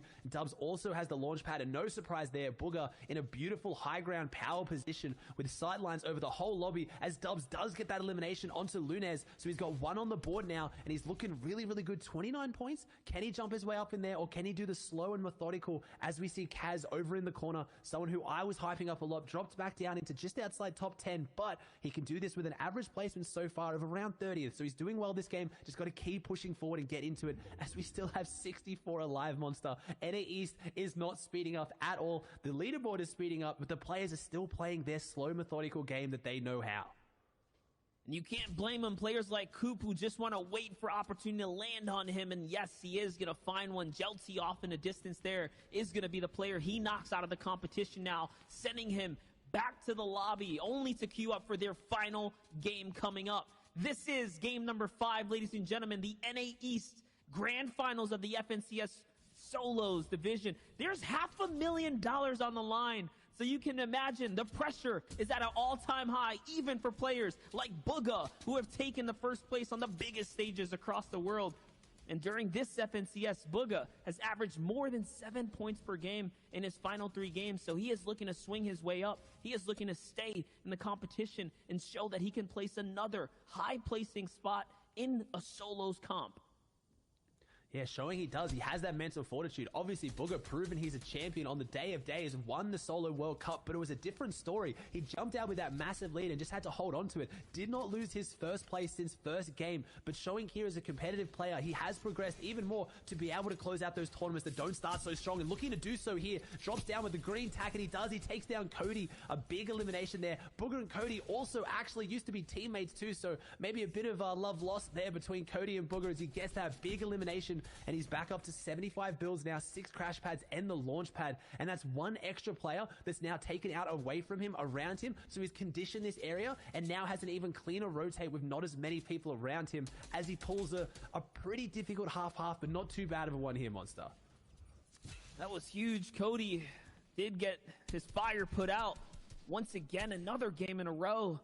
He was doing well at the start, but hit that mid-game wall like we talk about, that mid-competition wall that can happen to anyone regardless of how good. Bugha, though, is on the crash pad. He's not slowing down, not at all right now. He's going to position himself up on a nice, great layer here. Bugha, one of the few people that actually look out before they crash pad. He treats it almost like a launch pad if you ever do any reviews. And this is going to be such a big Elim for him. It's going to be on some rocks. Oh my gosh. The impact frag that he needs. He can actually gather up all of the loot here as well. And now maxed out because of the pickup there.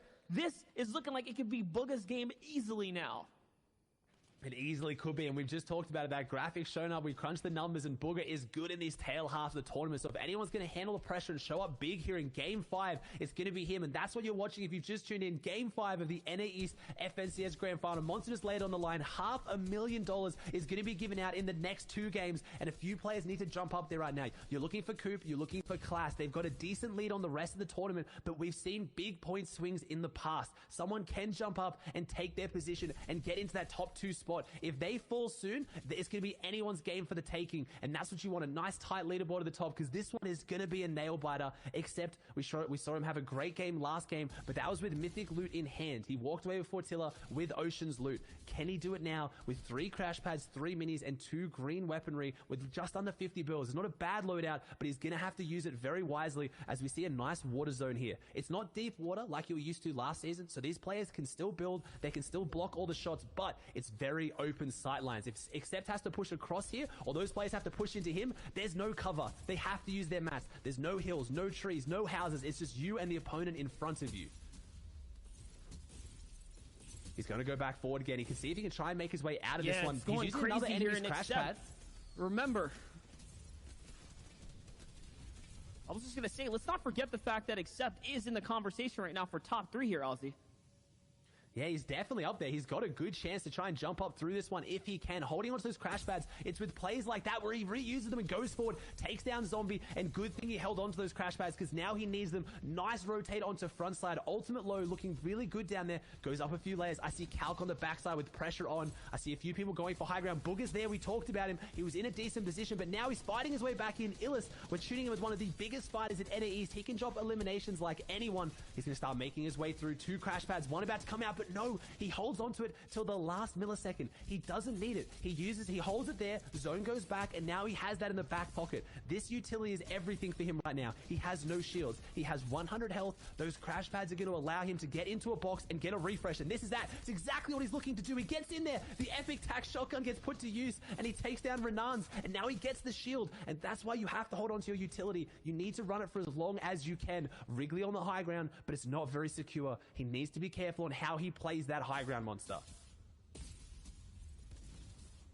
Never mind, he's going to keep pushing forward. The Monster's just reconnecting back in. Hopefully we have him to run this endgame, but it might just be you and me, but it's going to be exciting either way. Coop, someone I've been cheering on this whole time on 50 points, gets another elimination onto COD Genesis. Coop is one of the best players with attack in hand in scrappy fights on backside, and that's what he's going to need to do. He needs to keep pushing it through. He needs to keep going and keep closing this one out if he can.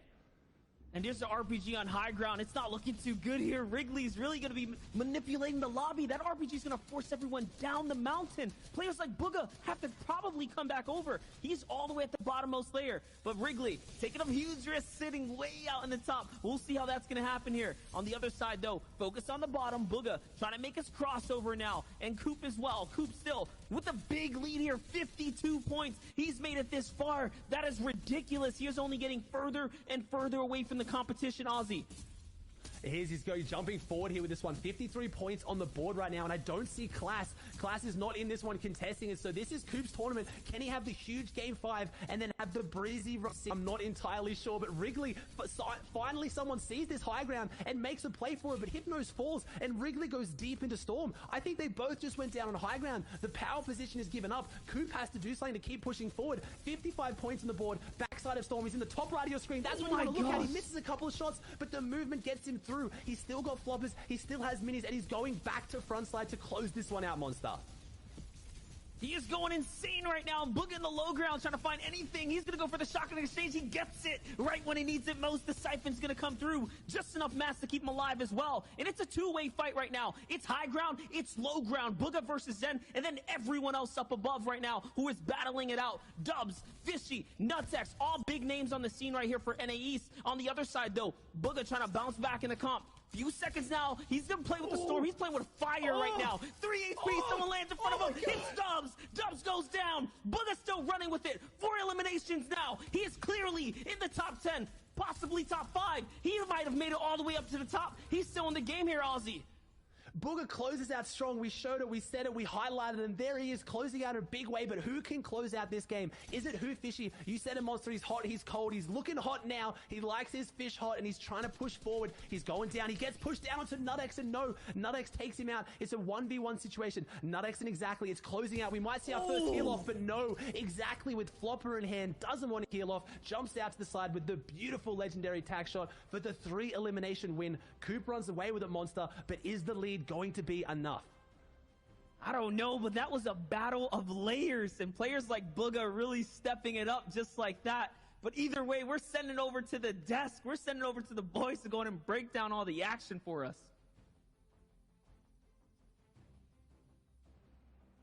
There you have it. Game number 5 is done and closed. Doing exactly what it needed to find the victory royale. Now, guys, we're getting ready. We've got 1 game left. What we have to do is take a look at the standings, because that is directly going to pretty much dictate what we should expect going into the last game. What do you think, Shai? For me, it's like, it must be exactly, he went out the game, he's now ahead, but Booga got an insane elimination spree, but Dubs was alive, but it doesn't matter, because in first, it's still Coop at 57 points, 19 elims, pushing the lead, still looking so hot up top. Shio might stutter, but Coop does not. 12 points in the lead, and he's almost at 20 eliminations on the tournament, too. This could be the run for Coop to solidify him as somebody, at least in the mind of the community, who should be up there in consideration for the best solo players. But regardless, they're still hot on his heels. Class, again, only 12 points behind, and that is the kind of player who can have those big games to catch back up. Booga has one word on his mind, though, in 4th place. It's manifest. Manifest that World Cup win, being on the top, the solo champion. He's trying to climb back to first, 20 points behind, and still has one more game to push to do it. Dubs, though, look, same point value. He is tied. Even Illest, right?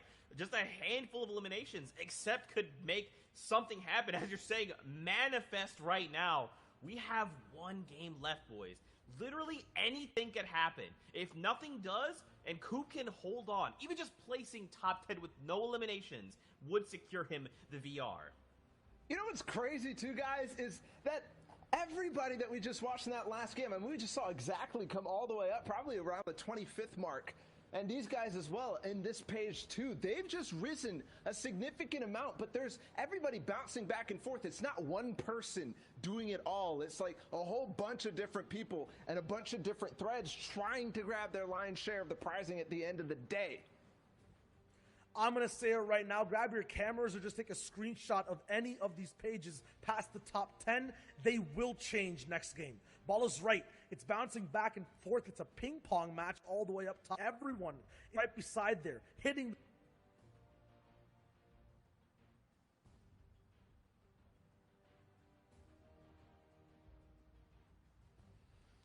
Man, guys, this has been such just a joy in general, right? We have 1 game left to go as Shai just disappears. Goodbye, my friend. We will never forget you. He's gone. Look, it's Bala, too we've intense got for 1 him. game. It's just too intense for him. It's ping-ponging back and forth. He's like, no, I can't take it. Let's go away from here, because apparently he can't manifest an internet connection. It's all good. Guys, you know what? We're just going to step away. We're going to throw back in the game. Monster D-Face. Oh, I'm sorry. Excuse me. The replays. We got to talk about some things that did unfold. Man, manifest. That's just going to be the theme of what we are looking at. Break this down for us. Absolutely, I will. It's Coop at the top. We wanted to highlight some of the things that he's done to really shine and come all the way to the top. This is in the last game. He's pretty much in a backwards position in the back of zone, no materials. And what he will do is pull out that tack.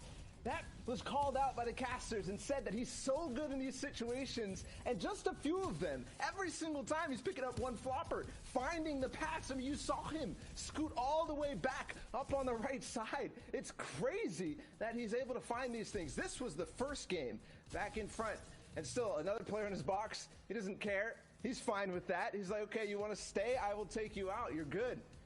And then moving into that game, this was probably one of his better games, but every single one was, because Zeke, he has a 10.2 average placement over 5 games. And I think out of the finals that we've watched, even in EU, that was unheard of. This is a little bit more consistent, and a little bit more from Coop than we've seen anybody in terms of game after game performance.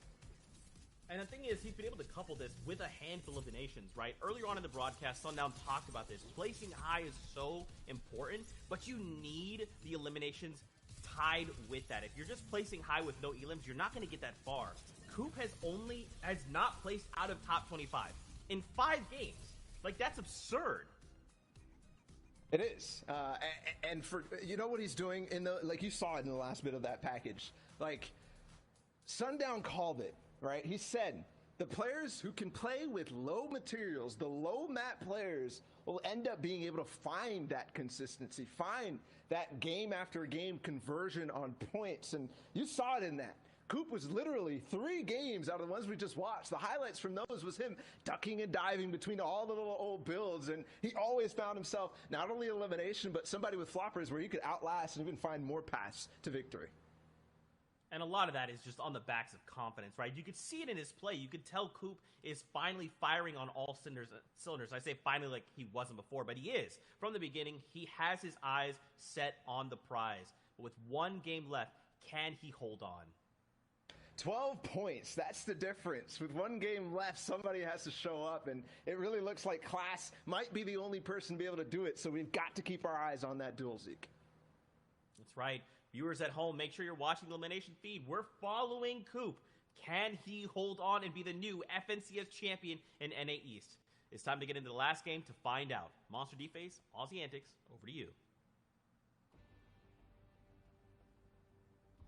And here we have it. The battle bus is underway, and $500,000 is on the line, laid out across this Fortnite world here. It's the last game, game number 6 of the FNCS NA East Grand Finals, and we're here to bring home all of the action. It has been such an intense 5 games, an intense 2 weeks of competition. But it's a question, will Bugha, who just had a huge stride all the way back up to top 5, hold out and take it home? Will Accept do it? Will Class do it? Or will Coop maintain the strong lead that he has set out before him? Monster D-Face here in Aussie Antics, and the battle bus is already laid out. And take a look, our competitors are here. They're on the field already.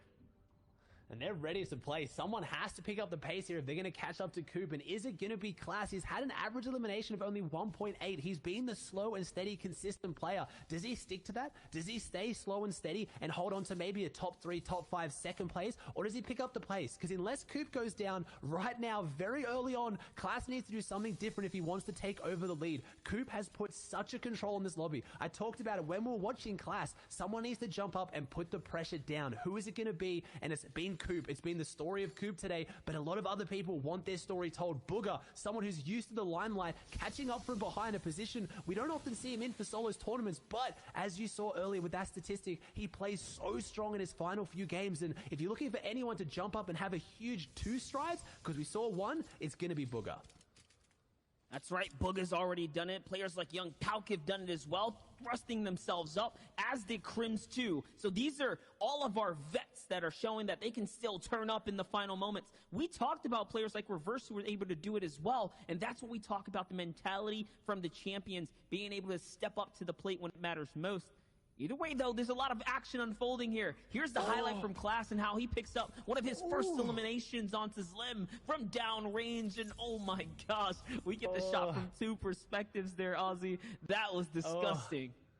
We get the bystanders as well, sitting on the rocks, the little coral just watching out, seeing that unfold, and that was brutal. But it's another point for Class, and it's another point closer to Coop. We haven't seen Coop in the feed, so he hasn't gone down, but he hasn't got a limbs too. So Class is edging forward, and those kind of eliminations are the big difference as we see Crunchy here setting up a bit of an ambush tactic, and I'm not sure who is inside this house, but he knows they're rotating out, sets up with the AR. Can he get the shots to convert it? Yes, he can. Cracks the shield off, only has one minion, Lunez, who we've seen have a pretty rough day here today. World Cup solo qualifier himself, falling, not able to keep up with the pace. Unfortunately, something went wrong, and Crunchy gets a big refresh and a big jump up that he needed.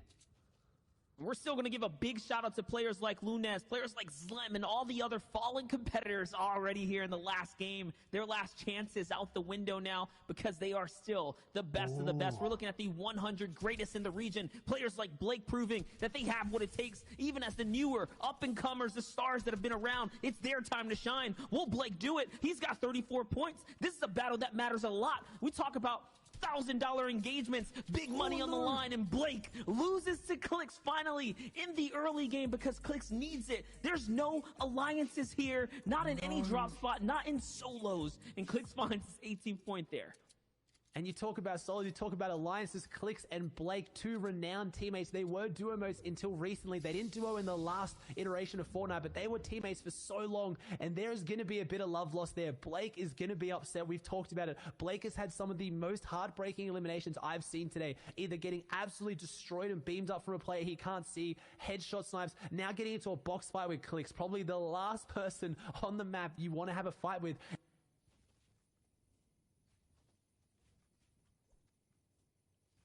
And you can see it there as things are still kicking up, though. It's Bugha, though, on the rotate right now, trying to make it happen here. You can see 37 points is pretty strong. He's on the rotate. He's trying to cut through the zone right now. He's doing so good. Even with players nearby, he's got to be super careful. This is entire setting on the line. His top 5 is up for grabs right now. As Coop still is alive. He's got 57 points. This is so clutch for Coop right now. All he has to do is stay alive, ride this tidal wave, sit on his surfboard, and bring it home. Will he be able to do it is the big question. He's hovering up above. Little does he know, there's a player inside the bush to the side there. Lucky for him, instincts are going to take over here. He's going to make the right decision, the decision to get closer to zone, to play into the materials that are right in front of him. But it's okay. He's got plenty to continue to farm up here. This late in the competition, or this early into this game specifically, he needs to continue to pick up the loot. He's got to get the brick. He's got to find the medal. The prestigious medal, so hard to gather. But I think he's going to opt out of all that just to stay alive a little longer now. FaZe Dubs coming out of Fortilla, we know he's been able to pull off these huge rotations, and he's got the loadout to make it work too. You can tell that he's got that vault loot in hand because he already has a launch pad secured as well, with the crash pads, with the 3 big pots. There's another player who's just stepped out of the zone so that he can gather up material now and take it into the late game.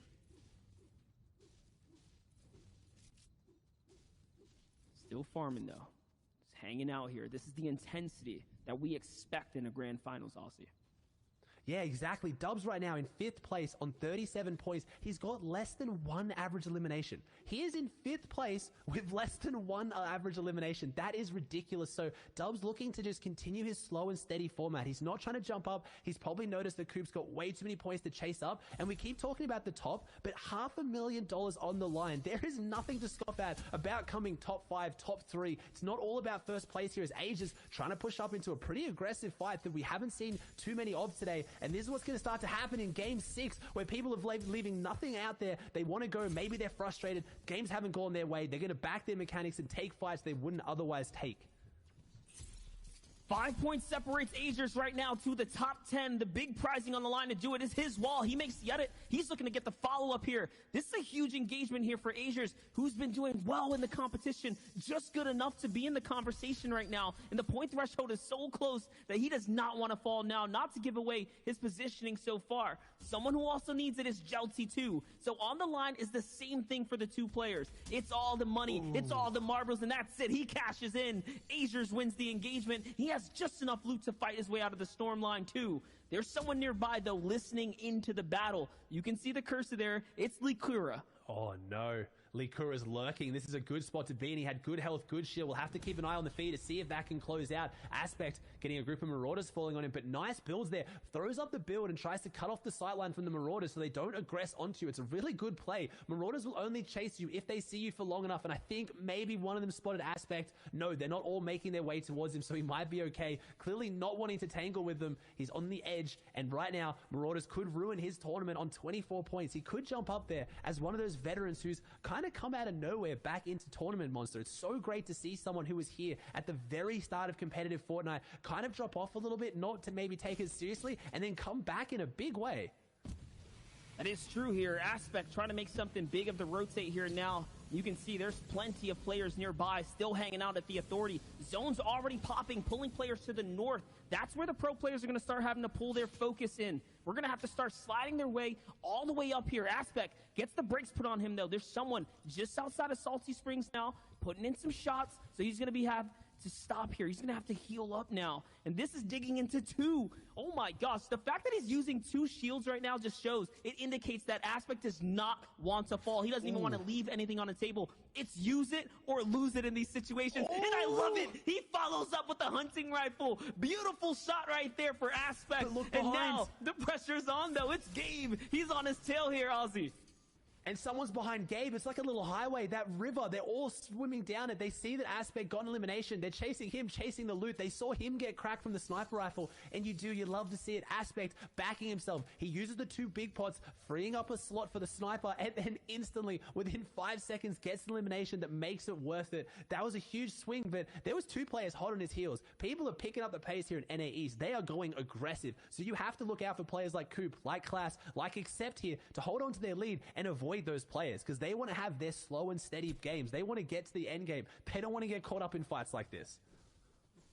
That's it. You're seeing it unfold right here, right now. Only 78 players remaining in the lobby. Everyone's on their final marathon push to make it through, to make their way up, to claw their way into that top 5, top 10. Players like Accept at 40 points are doing just that too. Remember, he's top 3 right now. Any of these engagements can quite literally throw him out of the loop right now, take him out of the comp. He's got to think long and hard before he takes these shots and fires off the cylinders at different players. And you can see right there, he holds back the reins. He decides, you know what? I'm not going to sit here. I'm going to get to zone instead. Maybe for him, it's about playing a little bit smarter and playing it safer for the placement points. Keox, on the other hand, has a little bit more of a gap to close here. He's got to play a little bit more aggro, possibly quite literally take a fight that he doesn't want to right now.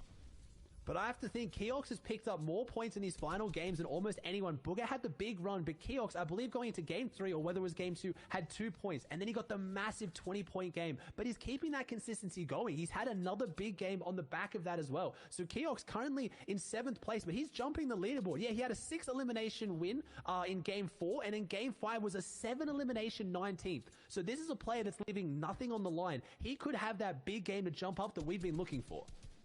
Completely dialed in on that one as well. 7 elims in a top 20. So Keox has thrusted his way all the way up. He's in 7th place right now. You guys forget that with every single point, Keox is securing his way and he's shutting out competitors, right? We're in game 6 now. If you fall out, there's no more opportunity. As players like Nanolight are still trying to find something, still trying to do something here. He hasn't been on the camera a lot today, but he's still been in the question. He's been in the conversation. He can still make his final ride into the last standings strong right now. And that's it. That is the story of Nanolight. It's those top finishes performing so well, coming top 3 at DreamHack Anaheim, but still just a face you don't see a lot of, someone that doesn't get a lot of respect on him. He's so good in these stack lobbies, but he doesn't perform well in cash cups. Currently sitting on an average elimination of 1.6, so he is a placement warrior. He came 2nd last game, so he's looking really, really good here at the end, but he's got to keep going. He's got to keep pushing forward and try and make something happen, as these are the fights that are going to be the questionable ones. Can he hold his own when he has to fight mid-game, when people get aggressive and set up on top of him? He can't just play his safe placement game all the time, as we now slink inside top 75 and 1 placement point goes out. The first one of the game, Monster. As much as there's people going aggressive out there, there's plenty that are still playing safe and keeping this in true NA East slow and steady fashion. That's right, and this could be a fight that will make or break Nanolight right now. This is a big fight, and the crash pad is actually going to send him flying out. And I'm not sure if that's a blessing or a curse right now, because Jack is well on his heels, and Nanolite has to make a big decision here. He can't sit here for much longer. If he does, it's an easy entry for the crash pad, especially with the rear terrain. Here it comes on the other side of the wall. Ooh. It's a Tard shotgun. Well timed on the exit there. And he catches Jack. Doesn't make the edit fast enough, though, and now he's shot a few times. That opponent, though, is very far off in the distance. I think he's going to be okay here to heal up and stay alive. Yeah, but it's win the battle, possibly lose the war. He's on the back foot now. I didn't see too many meds there, and he's not in a good spot. Hi, I see Panda, subbed. who's out in zone, not in a good spot, has the meds, but needs to get in to have the time to use them. He's left this rotate very, very late, and maybe it's this kind of missed timings on the rotate that could explain the 11 points. Not too high up there, but what can he do? Are there players around him who are high up on the leaderboard, like Keox, that can be ended just like that? Keox in 7th place going down. The analysts talked about it. We've talked about it. In solos, every interaction matters. Panda has not a showing to get top 5, top 10, or even close, but he's just taken Keox out, and that's why it matters. Fortnite fan, we got to give shout-outs to everyone that's made it this No far. problem. Even players like Keox, Wink. he's still probably going to hold a very strong positioning in the comp so far. It's been a long, grueling set of FNCS quals, heats, and now grand finals as some of the favorites are falling here. Even Dubs now, Tahita, who are still trying to say, hey, we made it this far for a reason. They are the best of the best out there right now. The crash pad across the field here just to continue to keep him in the game. And that's how Dubs' run ends now and Hita's story begins here. But is it too late? It sure is, because we're in the last run now. Dubs falls. Dubs was pushing up there. He was in 5th place and he goes down, and that's just it. Dubs having an average eliminations of less than 1 a game, so he can't conclude on those mid-game thanks fights for if looking they're too. taken. If you It died, is rough please to see. like. Yeah, you have to give props to all these players, especially the ones low on the leaderboard, still playing their game into Game 6 Monster. They're not quitting. They're not giving up. They're still taking it seriously, and that's what it's about. This is practice at the end of the day. This is solos at the highest level, and you can improve on things every single time you play, as exactly trying to get some shots out here and getting player very focused. That's all it takes sometimes. You're coming in a little bit late, one player spots you and puts down some damage, and a lot of people are going to have eyes on you for a free elimination or some Storm Surge tags as well. This is a great position to be in now. You can see everyone down there. That natural low elevation working against them just off the rotates there, coming out the zone nice and late. On the other side, though, D-Roller, alive in this game, healthy and well in the center. Has a good position on the zone here. It looks like this is a different end game. Yeah, we haven't seen the zone pull very often up here towards the northwestern portion. But finally, we do get a little love for the players that landed around here. We might be seeing, or maybe makes sense as to why so many other players are falling now. So many of the big names, because they haven't had the experience, at least in this tournament today, up in this section of the map. And that plays a big part into rotates and everything.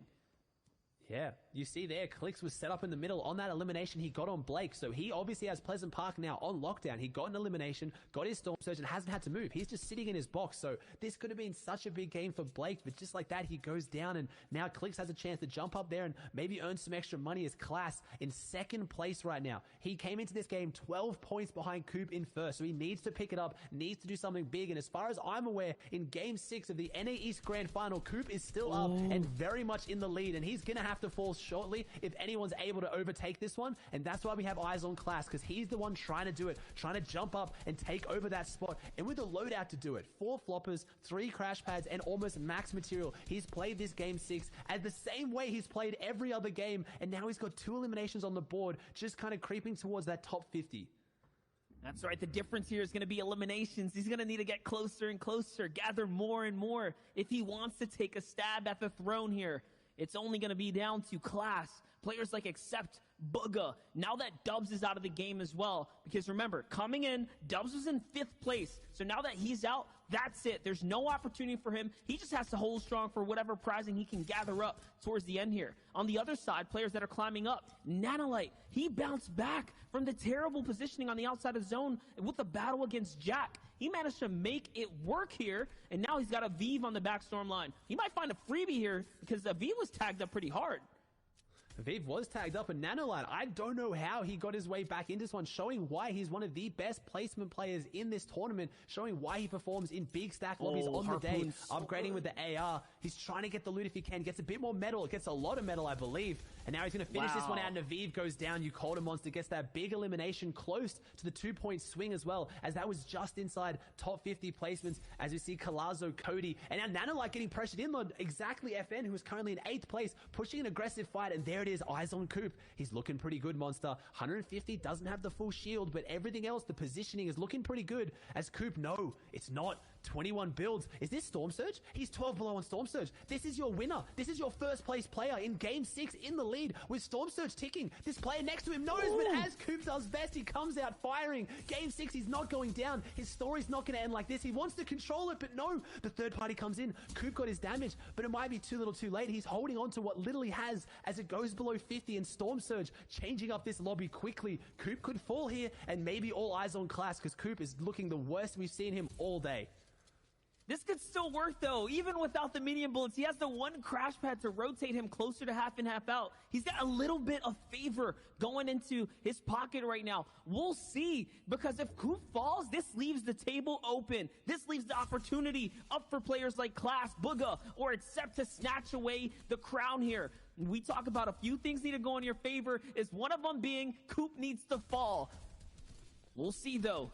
0 medium ammunition. He can't do much right now. He is literally a sitting duck here with a charged shotgun and no follow-up. He's trying to find this is what loot. Scares me. I think he needs to crash pad in. I think he needs to go for a fight soon. The longer he leaves us, the harder it's going to be to find. And there he comes out 10 health. Can Coop do it? Can he get the one charge? And no, he can't. Coop falls just inside top 50. 59 points. That is your mark. People at home who have just tuned in, first place has gone down on 59 points. So when we tune into players like Class, like Accept, like Bugha, who have a chance to overtake them, 59 points is their target. The speed has been set, and they will have seen that in the leaderboard. They will have seen that in the feed. They know that he's down, and they know they have a chance now. They can smell it. Victory might be attainable because Coop has his worst game of the day in the last game of the NA East FNCS Grand Finals. That's right. The opportunity for the biggest share of $500,000 is now accessible for everyone.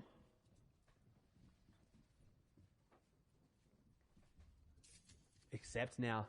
Inside the cone, he's just sitting there right now, still has 5 crash pads as well, so good loadout, but he's got a lot of people around him, needs to start finding his way through if he can, and the crash pads come out. I don't think those were his, they weren't. He's getting aggressed on, and he just crash pads out. Nice play by Accept, who's currently in 3rd place. Thanks on for 42 looking. points now, so he's got 17 points behind Coop, as Class is the only player above him, so he can drop in as well. As Accept can climb up there and try and overtake this position, and there it is, the elimination on the Colazo is going to be what does it.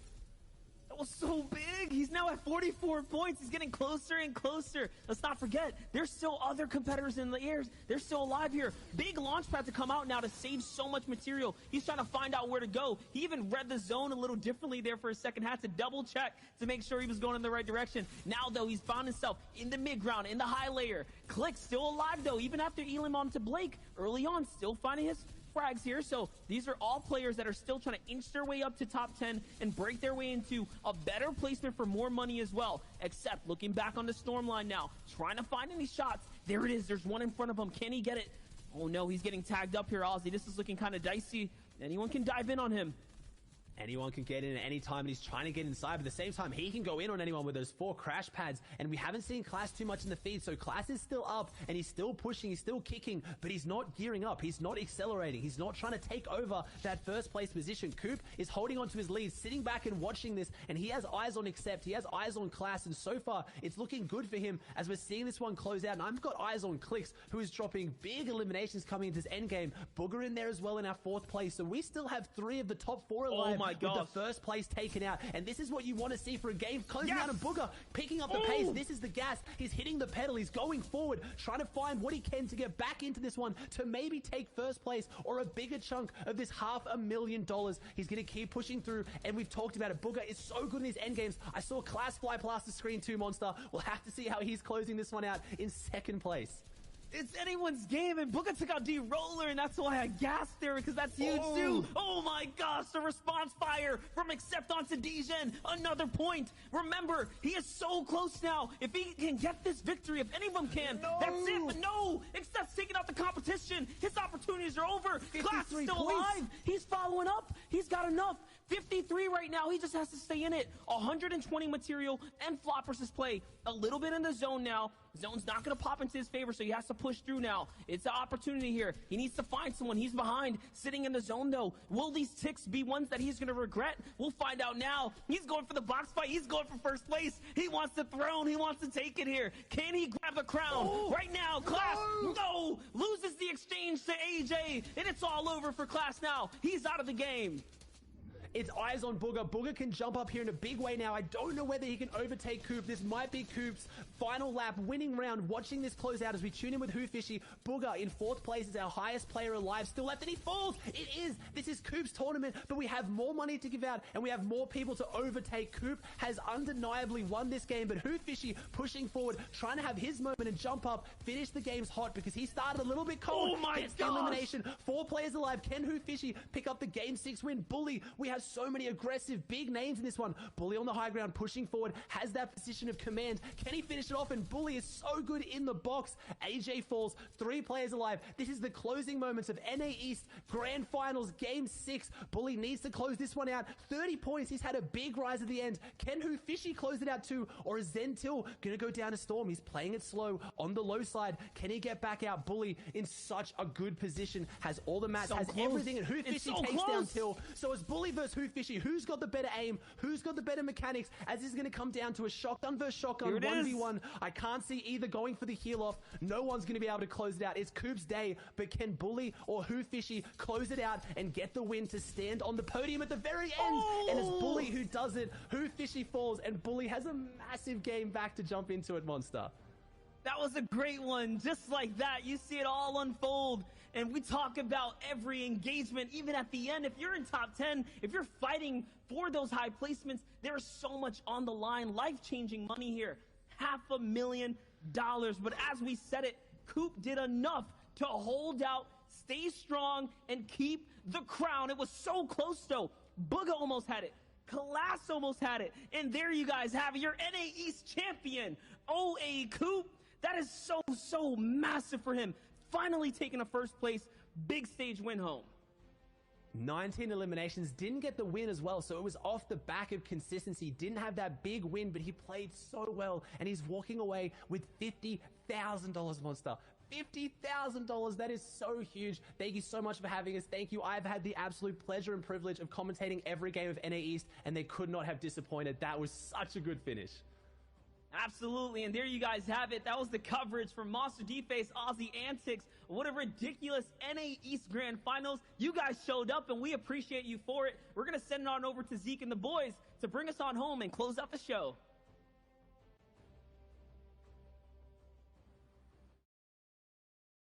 You have it. The final result there from NA East. Coop standing tall as the new FNCS champion out of NA East.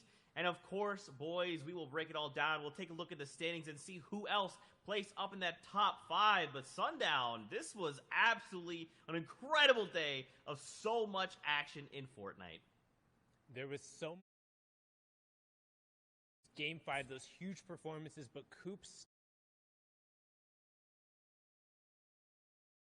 able to outlast. And one thing we saw particularly during Europe when Tayson had such a huge lead, you had to go points behind there at the end. There were still 17 players left when he ended up falling, so he could have made a run. You can see except Light in 5th, Zentil in 6th, OA Who Fishy in 7th, so Optimal Ambition going to be happy about today. Illust in 8th, 9th is P-God, in 10th will be Pure Skittles, both with 40 points. So we talked about every single engagement mattering right there, the tiebreakers separating 9th and 10th. I mean, just across the board, I could not be happier with how things have gone.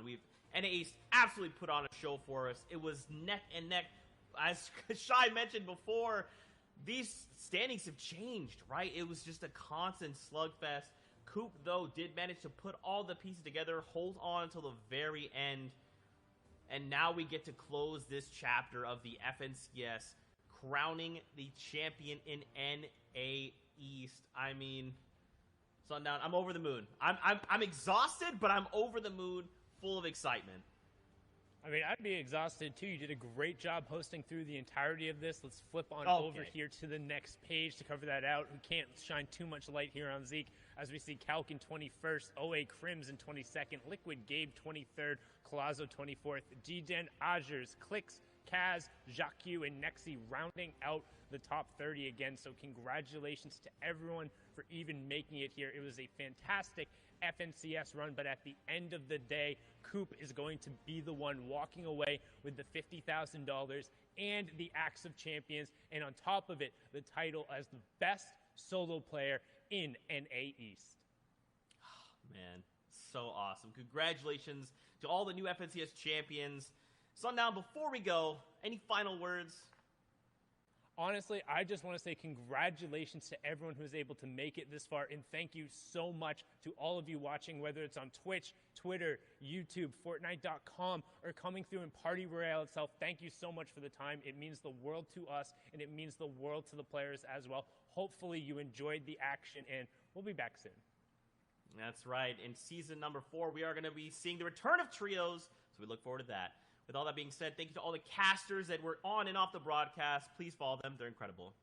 Until next time, Fortnite fam, we love you, and we'll see you on the Battle Bus.